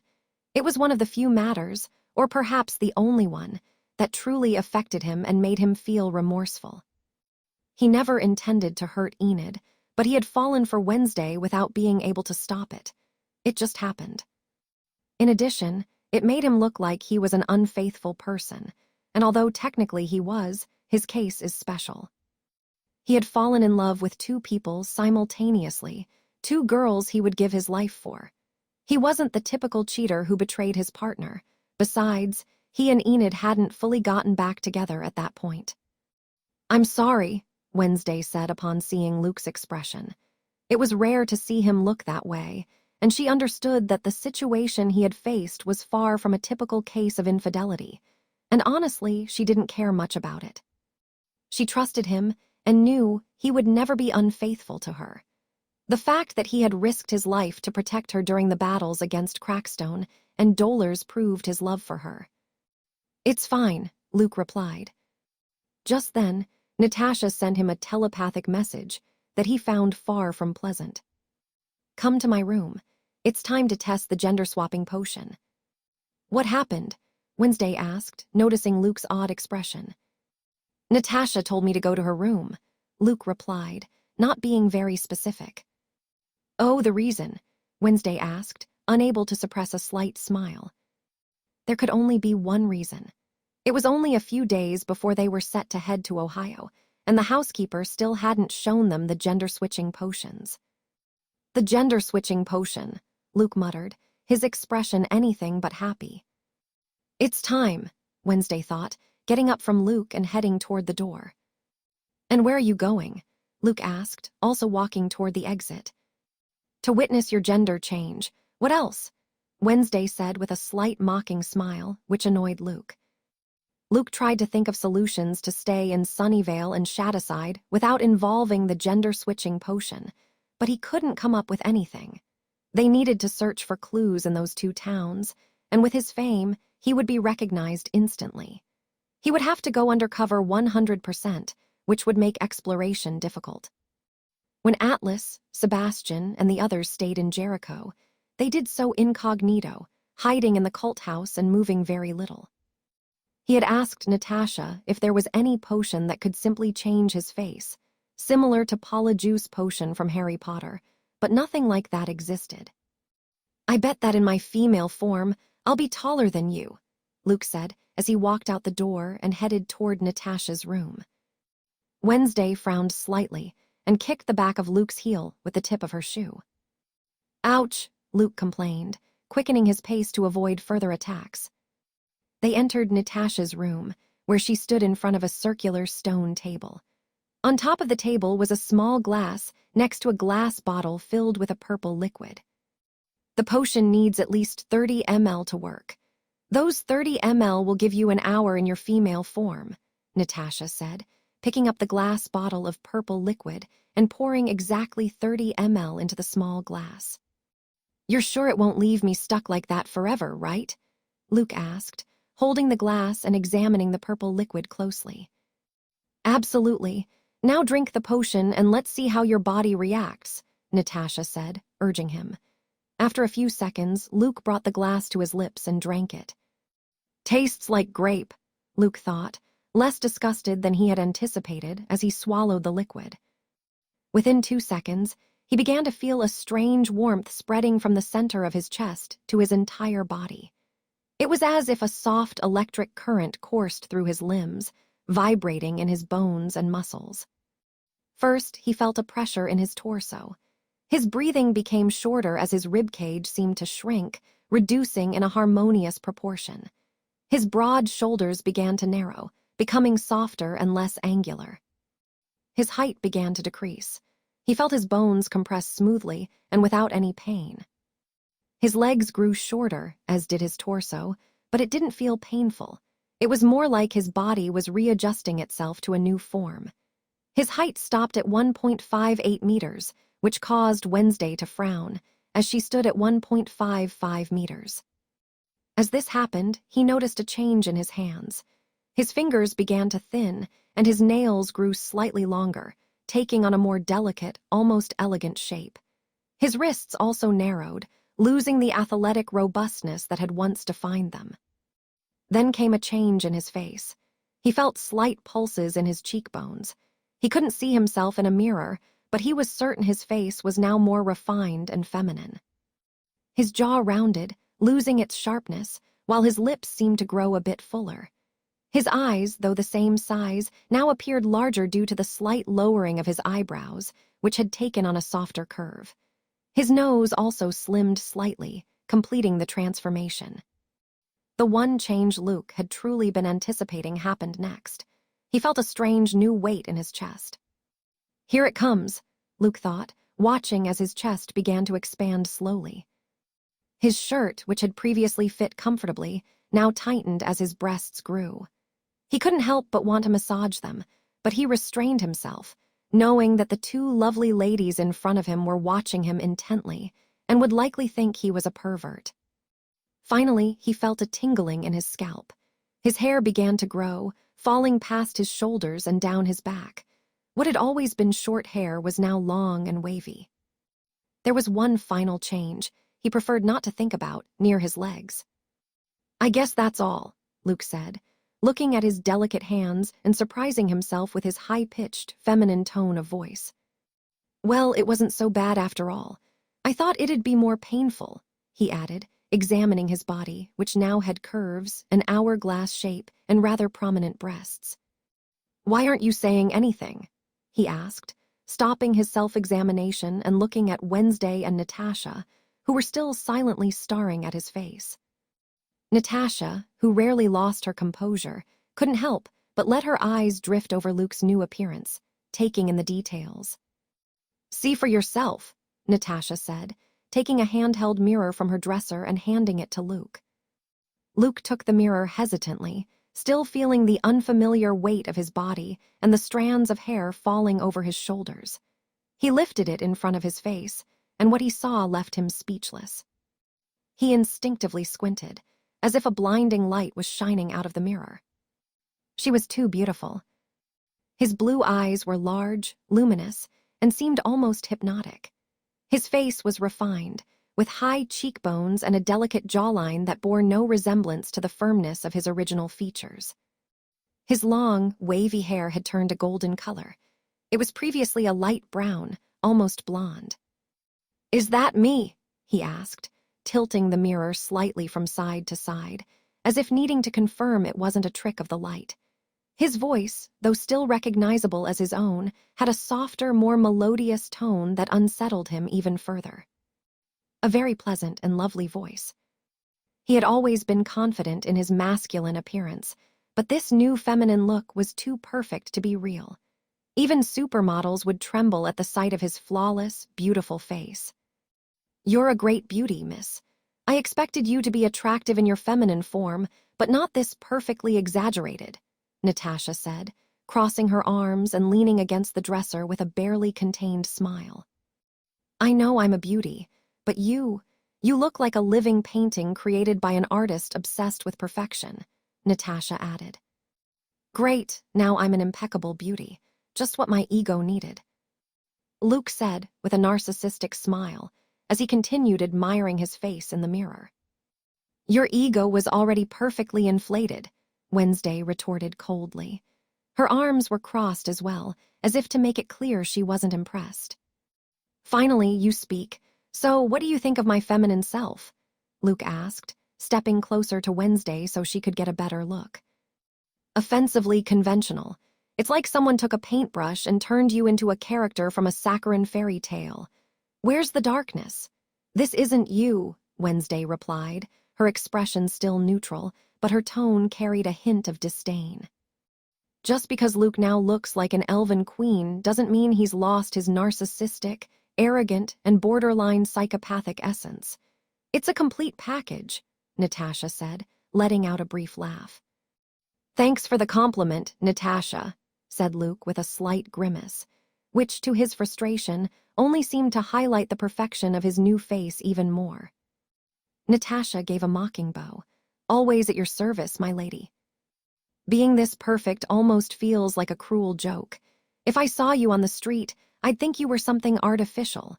And the worst part is that even I can't stop looking at you," Wednesday remarked, scanning Luke from head to toe. "Does that mean you still find me irresistible, even with this elven queen appearance?" Luke asked, his crooked smile only enhancing his flawless features. "Irresistible, irritating is the right word. You're just as irritating in any form that doesn't change, Wednesday replied, her dark eyes showing not a hint of admiration. Thanks, I guess, Luke said, stepping a bit closer to her, hopping to make the most of the moment. But Wednesday wasn't having it. She pushed him away with a sharp gesture, her gaze fixed on him with a mix of disdain and annoyance. Don't get any ideas, she said, clearly irritated by his proximity. I don't want you misunderstanding. I like your male self, she added. Oh, yeah. Sorry, Luke murmured, scratching his golden hair. Even that small, seemingly casual gesture made his image appear even more perfect, as if he were effortlessly posing. For a moment, he forgot he was in a female body. It was obvious that Wednesday, being heterosexual, felt uncomfortable with Luke's proximity in this new form, even though he was still the same person on the inside. It would be the same for him if Wednesday transformed into a man. He wouldn't want to kiss her or get close if she were in that form. All right, let me take a photo for the fake identity, Natasha said, pulling a professional camera out of a drawer. Luke stood against the wall, and Natasha snapped a couple of pictures. What name would you like, Miss Perfection? Natasha asked. I don't know, Luke said with a thoughtful look. Tuesday, Wednesday answered for him. That's a good one, Natasha nodded. Ask me if I agree or not, Luke thought, but he said nothing. Natasha then took a few photos of Wednesday for her fake ID. And you, what name do you want? She asked. Jenna, Luke answered in her place. Why Jenna? Wednesday asked, looking at him. I don't know. It was the first thing that came to mind, Luke replied, shrugging. Fine, I'll use that name, Wednesday said. She didn't care much about her fake identity. All right, I'll be your mother, Lucy Foster, widow. Your father died in a recent car accident which prompted us to move to escape our tragic past, Natasha explained. You'll attend Shadyside High School as twin sisters. We need to investigate the historical sites of the two towns, perhaps in old archives, a local library, city records, or even the school itself. Evidence might even be hidden in the woods between the towns. We just don't know, she added. Great, a scavenger hunt in a normie school with this flashy skin, Luke said, rolling his eyes. You never like being the center of attention, and now you will be, thanks to your perfection, Wednesday said with a faintly mocking smile. Luke spoke with Natasha about Ajax's birthday, and she allowed him to attend. In fact, it was a good idea to go there before heading to Ohio. In Natasha's view, the plan offered a strategic advantage. They were currently in New York, about 900 kilometers from Ohio, and if they departed directly from there, their pursuers would likely find them quickly due to the proximity. However, by going first to Ajax's house in Nevada, about 3,500 kilometers from New York, their pursuers would lose time and have to cover a much greater distance. Their trackers wouldn't be searching within the immediate radius of New York and Ohio. Instead, they would start their search from Nevada and have to traverse a significantly larger area. Luke left Natasha's room and noticed he still had over 30 minutes to spare. He didn't like being in this form, no matter how perfect it was. He preferred being a man. Wednesday returned to her room. It seemed she didn't enjoy being around a princess, straight out of a fairy tale either. Damn it, I'm going to train, Luke thought, starting to walk through the dark, narrow hallways of the mansion. Luke had more than 30 minutes before returning to his male form, so he decided to train. If he went back to his room, he wouldn't be able to control himself and would end up examining the most intimate parts of his body, and he didn't want to become a pervert. Moreover, he might end up falling in love with himself if he stared at his reflection in the mirror for too long. These clothes are way too loose, except in the chest area, Luke thought as he arrived at one of the training rooms in the Adams mansion. To his taste, this room was the best of them all, spacious, well-lit, and filled with many useful objects for training. It had thousands of kilograms in weights for practicing his telekinesis, sharp weapons, traps to train his reflexes and speed, and much more. Luke noticed someone else using the training room. It was Pugsley, who was holding a sword and fighting against a moving mannequin that countered his attacks. The boy with the dead fish expression wasn't having a good time. He was drenched in sweat and was barely managing to defend himself from the blows of the mannequin, which was forcing him to retreat. Finally, Pugsley couldn't keep up. He managed to block a thrust from the mannequin with his own sword, but the attack was so powerful that it knocked him onto his rear. His guard was completely broken, and he lay defenseless on the floor. "Stop!" shouted Pugsley, and the sharp blade of the mannequin's sword halted just centimeters from his eyes. The bright lights that had illuminated parts of the mannequin's body dimmed and went out completely, leaving it frozen in place. Pugsley sighed in relief and stayed on the floor, catching his breath. Finally, after nearly a minute, he felt a gaze on him that made him turn his head. When he saw a blonde girl with deep blue eyes staring at him, he couldn't help but slightly part his lips, stunned by her beauty. He noticed his heartbeat quicken, far more than it had moments ago during training. The girl had gorgeous, long, golden hair. Her features could only be described as flawless. The only strange thing was her outfit, a simple, loose black hoodie and equally oversized pants of the same color. However, Pugsley didn't care about how people dressed. Could someone this beautiful and perfect exist in the world?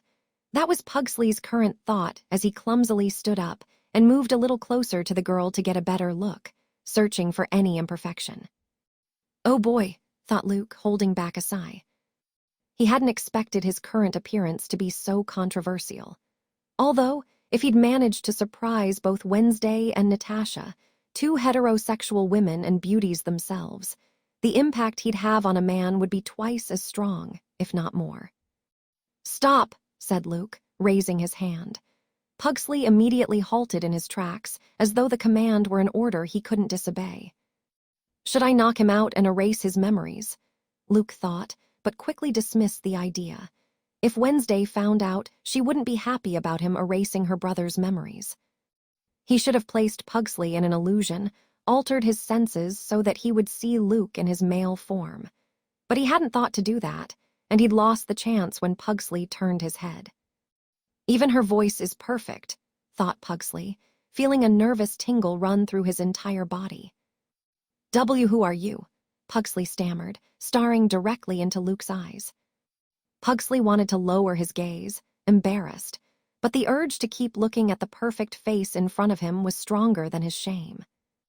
I am Galadriel, Luke answered hesitantly, though Pugsley didn't notice the doubt in his voice. A friend of my parents? Pugsley asked, still stammering. No. Of my sister, Pugsley asked. In the past, he would have thought that impossible. But his sister had managed to get a boyfriend she was genuinely in love with. No. Then what? Pugsley asked, both confused and nervous. I'm Luke's sister, Luke replied without changing his expression. There was no way he'd admit to being Luke transformed into a woman. That would make things awkward, and he didn't want to give Pugsley ammunition for jokes at his expense. What, he has a sister? Pugsley asked, his expression one of pure surprise. He hadn't expected that answer at all. Yes, do you think I'm a liar? Asked Luke, or rather Galadriel frowning. And no, of course not, Pugsley said immediately, waving his hands around nervously as he felt his cheeks heat up. Galadriel's frown only made her look more beautiful instead of intimidating. That's what Pugsley thought, and it made him blush even more. Luke read Pugsley's thoughts and furrowed his brow even more. With this appearance, it was impossible to look scary. He felt like a perfect princess straight out of a Disney movie. I'm going to train, so get lost, Luke said with a dismissive wave of his delicate, elegant hand. Pugsley didn't look indignant or angry at being thrown out of his own training room. Please, train fencing with me, Pugsley pleaded, bowing deeply. He didn't want to leave and stop looking at her. 15 minutes, not a second more, then you're out, Luke replied after thinking for a few seconds. He realized that kicking the owner out of the room didn't seem very fair. A sword flew into Luke's right hand on its own. Since he'd be facing a beginner, he decided to give him a slight advantage by using his non-dominant hand. "Thank you," Pugsley said with a smile on his face. Morticia, Gomez, and the rest of the Adams family would have been shocked to see Pugsley smile like that since he usually wore a dead fish expression. The match began. Luke wasn't gentle with Pugsley, though compared to Gomez, he was a far better training partner. At first, Pugsley hesitated to counterattack, as if hurting someone so perfect would be an unforgivable crime, and an angel might descend to punish him for it. But Luke wasn't about to let that continue. "Hit harder, you idiot!" Luke shouted, thrusting his sword forward with a strike Pugsley managed to block at the last second. The force of the blow sent him stumbling back more than 5 meters. Even so, Luke had held back. He could have easily broken a bone if he'd added more power or aimed to strike his arm instead. He could have also increased the speed to make sure Pugsley couldn't defend himself in time. The comment made Pugsley shudder, and finally, he stopped holding back. His expression grew more serious, as if he realized that disappointing her was the worst offense he could commit. Still, Luke maintained an overwhelming advantage. But now that Pugsley was fighting with full determination, it was at least better, and there was potential for improvement. "Try harder or I'll break your legs like my brother had to," Luke snapped, frowning as he blocked a strike. Though better aimed, it was still weak. Pugsley flinched, vividly recalling the day Luke had nearly broken his legs. Determined not to disappoint Galadriel, he intensified his efforts. Anything to earn even a shred of her recognition, Pugsley thought, pouring every ounce of his being into this match as though it were the most important test of his life. Luke picked up on the thought and couldn't help feeling a little odd. Why was Pugsley acting like such a simp? Sure, Luke knew his appearance was flawless, but Pugsley's desperation bordered on ridiculous. Yet, a fleeting memory of Fester and Gomez crossed his mind. Both were infamous for their unconditional and passionate devotion. Fester, in the movies, had always been quite the hopeless romantic, a simp in every sense of the word. The fight continued as Luke hurled insults at Pugsley and inflicted minor cuts to make him suffer a bit. Pugsley didn't mind the contrast between Galadriel's flawless appearance and her terrible personality. In fact, he found the contradiction sublime. "Pay attention, you idiot," Luke shouted, trying to be more unbearable than usual, but instead it seemed to have the opposite effect. Even Luke's angry voice was like music to Pugsley's ears. How could someone be so perfect? Pugsley couldn't tear his eyes away from her face. That irritated expression, framed by her perfect features and ethereal aura, disarmed him more effectively than any blow. Finally, the agreed-upon time came to an end. With a fast motion, Luke disarmed Pugsley in a single, flawless move, sending his sword flying through the air to land with a loud clang. Before Pugsley could react, Luke's sword was pointed at his throat. "Time," Luke declared coldly, not bothering to lower the blade immediately. Pugsley, drenched in sweat and covered in minor cuts, wore a crestfallen expression. He hadn't managed to land even a single hit on Galadriel, which meant he wouldn't earn her approval. "Why the long face?" Luke asked as he sent the sword flying back to its rack. "I couldn't hit you even once. I'm just weak. My sister's right, I'm pathetic," Pugsley said, staring at the floor with a dejected look. "I think Wednesday went too far," Luke thought, watching Pugsley with a strange expression. Although she always speaks her mind to everyone, perhaps Wednesday went too far, leaving Pugsley with less confidence in himself. And in just a few days, he would be starting at Nevermore. After a few seconds, Luke sighed. "You didn't do too badly," he said, his tone direct but honest. "For a kid your age, your strength and fencing technique are good. And considering you're a psychic, that's pretty impressive." Pugsley looked up, visibly surprised. "Really?" Luke nodded, keeping his expression serious. "Yes, you have an advantage most your age don't. You don't freeze in the face of pain or fear. That's not something you can teach. Growing up in a family like yours, where danger is part of everyday life, has made you strong in ways other kids can't even imagine." Those words, spoken in such a pleasing voice, revitalized Pugsley. And one more thing, don't say such pathetic things in front of a girl again. It's embarrassing. You're lucky that I, unlike common mortals, consider everyone equally beneath me, Luke added, his tone dripping with narcissism. Pugsley blinked, confused and slightly mesmerized. Luke smiled inwardly. If he said that in its original form to a girl, she would slap him and never talk to him again. But with this elven goddess appearance, she can get away with no matter how many narcissistic comments she says. You should aspire to be more like my brother, Luke added, letting a faintly arrogant smile curve his lips. Like Luke? Pugsley asked, intrigued. Luke nodded solemnly, as if speaking of a legend. Yes, my brother, a true role model in many ways. If only you were a little more like him, maybe you'd stop being so pathetic all the time. I'll do my best to be like him, Pugsley said with determination. If Galadriel deemed someone worthy, then that was someone worth learning from. Good, Luke concluded with a lofty gesture. Now get out. Your 15 minutes are up, and I have more important things to do. Pugsley gave a clumsy bow, thanking her once again before leaving the room. Luke watched as Pugsley's figure disappeared through the door. Slowly, his gaze dropped to his own hand, as if he had just discovered something entirely new and unsettling. The power of feminine beauty. He had always known that in his male form, his appearance was attractive, but male beauty was different. There was a limit to how much it could captivate others, a barrier of respect and distance that kept everything balanced. But in his female form, it was different. In this guise, he wasn't just attractive, he was overwhelming, almost ethereal. There was something about the flawless symmetry of his face, the softness of his skin, the natural grace in every movement that effortlessly captured everyone's attention. Her beauty didn't just draw glances, it had the power to disarm, to subjugate, to inspire devotion. Even Pugsley, an Adams boy accustomed to the macabre and the bizarre, showed devotion just to be near her. Wednesday had also admitted she couldn't stop looking at him, despite not feeling any romantic attraction, and Natasha felt the same way.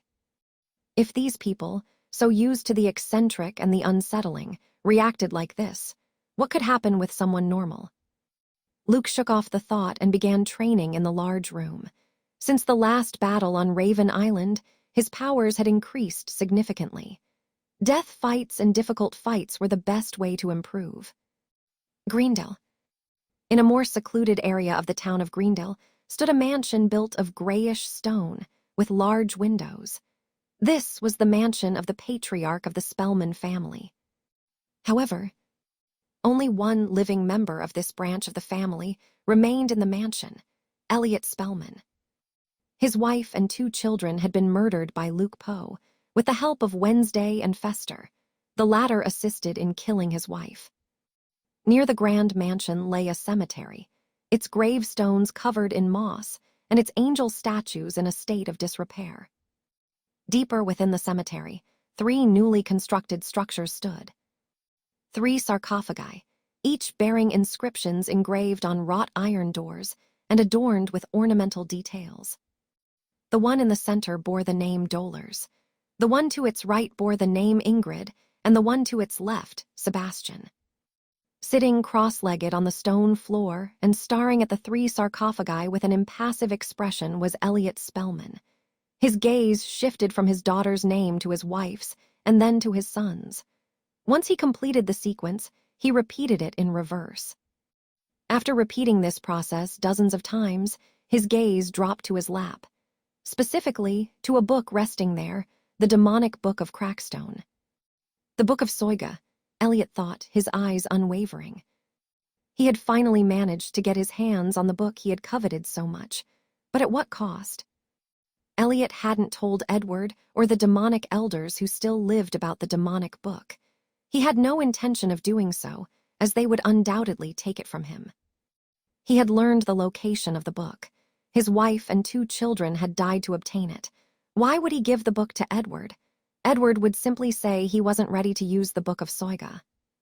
The servant who brought him the book was loyal to him and his deceased wife, not to the elders who controlled the family from the shadows. Elliot had mentioned the book to Edward in the past, so Edward might have his suspicions. But now he must believe that Luke and Wednesday have it. He likely thinks they handed it over to the Addams family for safekeeping or to give it to the Department of Demon Extermination. Suddenly, a figure silently appeared behind Elliot, as if emerging from the very shadows. It was a middle-aged woman with black hair streaked with gray, dressed in an immaculate black uniform. Her skin was pale. Without looking up, she knelt, placing her right fist firmly on the floor and lowering her head until it almost touched the tiles. "Report," Elliot said, unsurprised by the woman's sudden appearance. "As we anticipated, the middle son of Esthenon Petropolis will hold his 16th birthday party next Friday.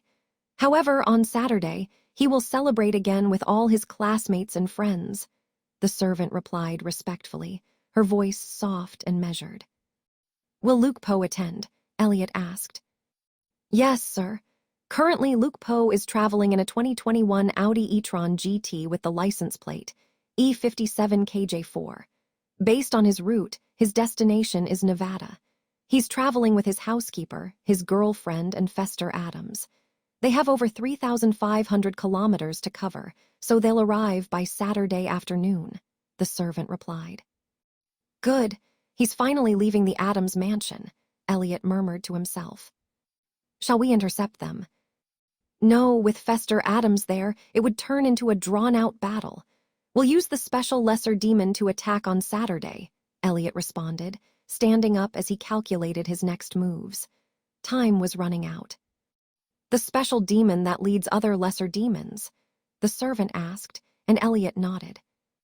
"Sir, I know lesser demons aren't weaklings, especially not in groups, but considering Luke Poe's strength, I don't think," the servant began, but stopped mid-sentence. "I know, the target isn't Luke Poe. It's his companions and friends. Does he think he can attend a party as if nothing happened?" Elliot said coldly. This time, his target wasn't Luke. His target was his surroundings. The aim was to show Luke that he wasn't safe and to burden him with guilt when his companions were injured or killed. Elliot wasn't worried about anyone discovering that the attack had been orchestrated by the Spellmans. He was using demons, an unconventional means, and they couldn't be traced back to him. Their memories couldn't be extracted. This time, it would be impossible for Luke to gather evidence proving that the Spellmans had orchestrated the attack. A luxurious Audi sped down a highway at over 100 km per hour. The person behind the wheel was Luke. In the passenger seat sat Wednesday, reading a book, completely unfazed by the car's high speed. In the back seats were Fester and Natasha. The bald man occasionally glanced at Natasha, who sat with her eyes closed. "Hey, Galadriel, slow down," Wednesday said without lifting her gaze from her book, her expression blank. Luke resisted the urge to roll his eyes. Being called Galadriel by Wednesday was nothing new. She had started using the nickname after Pugsley told her about Luke's supposed sister, Galadriel. After his first encounter with the elven goddess, Pugsley had asked about her every day. Luke had to resort to using the potion again to keep up the act and fool him. Thankfully, they had left the mansion, so there was no need to waste more potions. "Are you afraid of speed? I didn't expect that from you," Luke replied, his tone laced with mockery. "That's not it. You're going 125 km per hour. You'll get us pulled over for speeding and we'll waste time. My time is valuable, Galadriel. I can't say the same for yours," Wednesday replied as she turned the page of her book. "Fine, your wish is my command," Luke muttered through gritted teeth, easing up on the accelerator. As for crashing, that was impossible, given his reflexes, clairvoyance, telekinesis, and more. He had plenty of ways to avoid an accident. 30 minutes later. "Galadriel, stop at the next gas station. I want to buy a coffee," said Wednesday. Her tone was monotonous, without a hint of mockery or sarcasm, but Luke knew she was mocking him deep down. "Stop calling me Galadriel," said Luke. Since the trip began, he'd been called Galadriel more than 5 times. "Why, you chose that name yourself. It's a shame your fake ID says Tuesday instead," Wednesday said, finally putting her book down. Luke had taken the bait, unable to tolerate being called Galadriel any longer. Does it bother you so much that your brother fell in love with my female form? It wasn't my idea. It's his fault. He sees a beautiful girl and instantly falls head over heels, said Luke. I'm not bothered that my idiotic brother fell in love with the great Galadriel, Wednesday replied, her tone exaggerated and dripping with sarcasm as she said great. I'm just curious how it will affect him psychologically when he finds out Galadriel doesn't exist, and that it's actually you, she added, staring into the distance as if envisioning the future. We'll tell him Galadriel died horribly in battle against the Spellmans. That'll be my revenge for him trying to kill me with a sniper rifle, Luke said with a vengeful smile. The perfect revenge, a broken heart and deep sorrow. Since he couldn't break Pugsley's legs, he had to find another way to exact his vengeance. That would affect him too, maybe even worse. Doesn't matter to me, said Wednesday with a shrug. Sometimes I question if she even cares about her brother, thought Luke, his expression puzzled. If it doesn't bother you about your brother, then stop calling me Galadriel, said Luke. I don't want to, Wednesday replied in a flat tone. What's wrong with her? Luke thought, bewildered. Ever since he transformed into his female version, Wednesday had been acting strange. Could she be attracted to my female self? Luke pondered for a moment, incredulous. He shook his head almost immediately. No, impossible. He recalled how Wednesday looked at his female form with rejection and disdain. She's irritated, said a familiar voice in his mind. It was Natasha, who had chosen to communicate telepathically to avoid interfering directly with the scene. What? Luke replied, slightly startled by the sudden message. Irritated by what? He added. By you. Your female version is too perfect, Natasha responded. Is that bad? Luke asked, confused. Luke, even I felt a hit to my ego seeing you like that. Honestly, I've never felt less impressive in comparison to someone. And Wednesday, from the little I've seen of her, her ego and narcissism are incredibly high. I'd even say higher than yours. Seeing your female version so flawless in appearance must have made her feel insecure and jealous, probably, Natasha explained.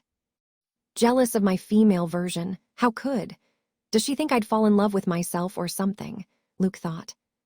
He had looked at himself in the mirror countless times in his female form, but he hadn't fallen in love with himself. His ego wasn't that inflated, or rather, it wasn't stupid enough for that. Hey, Luke said, sending a telepathic message to Wednesday, who was slightly surprised by his sudden use of telepathy, though her face showed no reaction. What? Wednesday asked. I remember you telling me that my female form is a cruel joke for being so perfect, that it was offensively conventional, Luke said. So what? She replied. Then, if my female form is a cruel joke, does that mean you are too? Because to me, you're just as perfect as she is.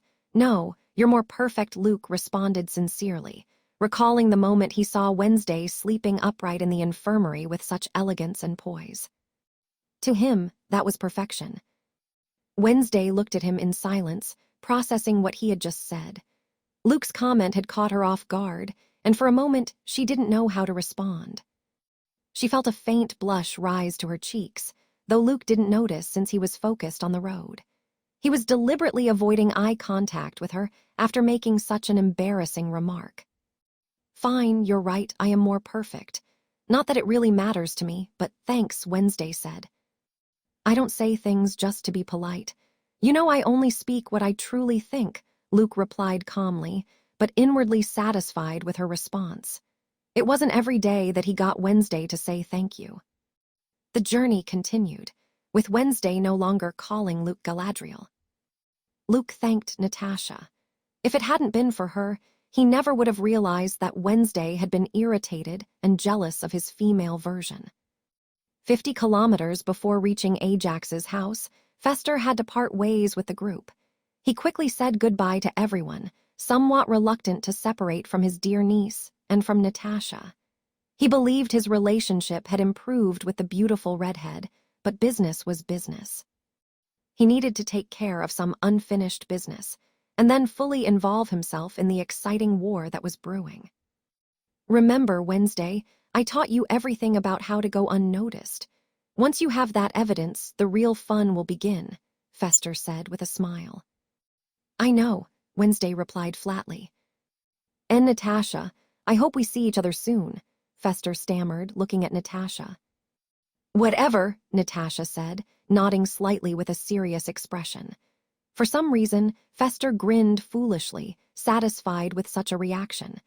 Previously, Natasha would only respond with a nod, not even saying a word. Luke, Fester said, now looking at Luke with his sunken eyes. Fester, Luke replied, meeting his gaze. The bald man had saved Luke's life, and for that, Luke was very grateful. Still, dealing with him was very, very difficult, like most Adams, but twice as hard. I'd appreciate seeing Galadriel one last time, Fester said after a few seconds. Luke's expression shifted to one of disgust. Gross dude, he said, taking a step back. Leave, Wednesday said coldly, giving Fester a hard kick in the rear. He let out a horrible laugh and sped off. And here I thought I would have an emotional farewell, Luke said with a faint smile as he climbed back into the car. They resumed their journey, and with the speed at which Luke was driving, it didn't take long to reach the Petropolis mansion. The mansion was surrounded by tall, dark trees. A large double door made of dark wood, decorated with snake carvings, was the only visible entrance. Luke stopped the car right in front of the massive double doors, which, after a few seconds, opened on their own with a low, deep creak, granting them passage. The Audi moved forward along a stone pathway. In the distance, a mansion came into view, an imposing gray stone structure with black marble details crowned by pointed rooftops. Statues of human figures flanked the path. I hope they're criminals, Luke commented with a lazy expression as he observed his friend's home. Sometimes your morality surprises me, Wednesday replied in a neutral tone, though her lips curved slightly. Luke raised an eyebrow. Why? I've never killed an innocent person, only those who deserved it. I was even a famous vigilante for a few days, he said. Yeah, whatever you say, Wednesday replied, not in the mood to start a conversation that would go nowhere. Ajax's father mentioned a statue garden, Luke said. I wonder what it's like.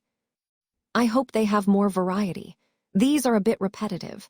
Terror and despair are fine, but I'd like to see some creativity. Surprise, agony, maybe even resignation, Wednesday said, tilting her head slightly.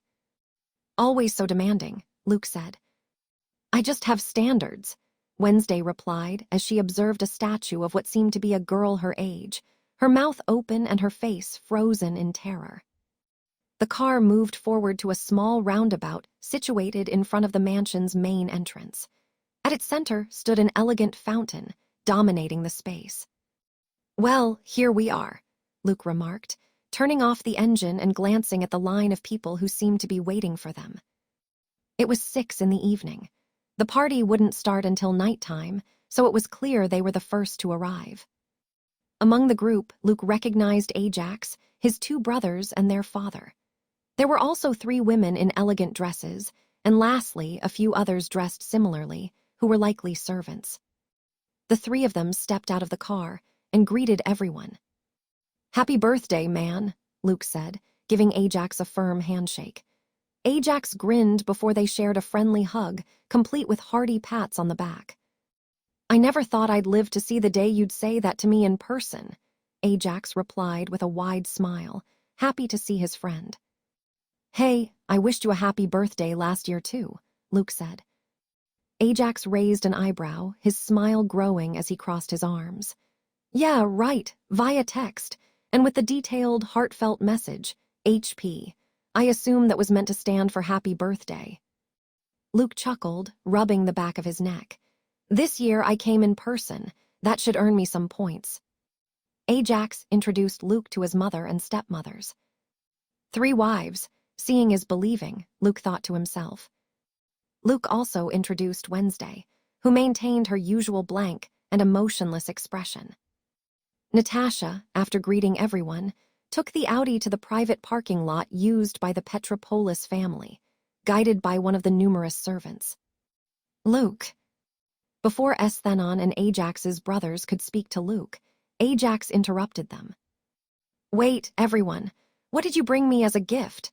I'm curious, Ajax said, knowing his family was eager to bombard Luke with questions about the Blood Moon incident. Oh, right, a great gift, Luke said, suddenly remembering and glancing at Wednesday. Wednesday was wearing a small black backpack. Seeing Luke's look, she took it off her back, opened it, and handed a gift-wrapped object to Luke. Ajax eagerly took the gift and quickly unwrapped it, excited to see what it was. His brothers and the rest of the family watched from the side. The Shining, Ajax asked, looking at the cover of a hardcover book. Yes, the next book in Luke's career, shouted Isidro, Ajax's younger brother, his eyes shining with excitement. As a fan of Luke's, he knew that just a few days ago, it had been announced that Luke's third book would be released in about 10 days. Exactly, Luke said with a satisfied smile. He liked Ajax's younger brother much more than Pugsley. The first edition, and a special, unique edition that only you'll have. In the future, it'll be incredibly valuable, he added. Awesome, exclaimed Isidro. Back off, it's my gift, Ajax said, placing his hand on his brother's face and pushing him away. Ajax was thrilled with the gift. While it might seem a bit narcissistic of Luke to give his own upcoming book as a present, Ajax didn't see it that way. His family was wealthy, and this gift felt far more meaningful. Here, Wednesday said, pulling a small glass jar out of her backpack and handing it to Ajax, who took it with a puzzled expression. Inside the jar was a tongue floating in a clear, thick liquid. A tongue? Ajax asked, staring at the jar with a mix of discomfort and confusion. The others around him shared similar expressions, but Wednesday seemed utterly unfazed. Yes, a tongue, Wednesday replied in her usual neutral tone, as if it were the most ordinary thing in the world. Whose tongue is it, if I may ask? Ajax inquired, seeking some form of explanation. It's better not to know, Luke interjected quickly. Well, it's definitely unique. Thanks, I guess, Ajax said with an awkward laugh. Don't guess, it's a gift. Say thank you and move on, Wednesday retorted. Thank you, Ajax said obediently. It was incredibly difficult to communicate with or understand this Adams girl. He couldn't fathom how Luke managed to date her, or how they seemed to get along so well, considering they had lived in the same house throughout the holidays. After that, they were invited to enter the mansion. There were still a couple of hours before the party would begin, and the other guests would start arriving. Ajax went to make preparations, as he would be using the mansion's right wing. Meanwhile, Luke and Wednesday were invited to have tea with Esthenon, his wives, and his children. The conversation was pleasant, and, fortunately for Luke and Wednesday, who weren't the most sociable people, it didn't last too long. It was mostly a courtesy, as the family was eager to hear directly from them about what had happened on the night of the lunar eclipse. Thanks for watching this episode. Like, share, and follow for more interesting stories and narrations. Thanks a lot.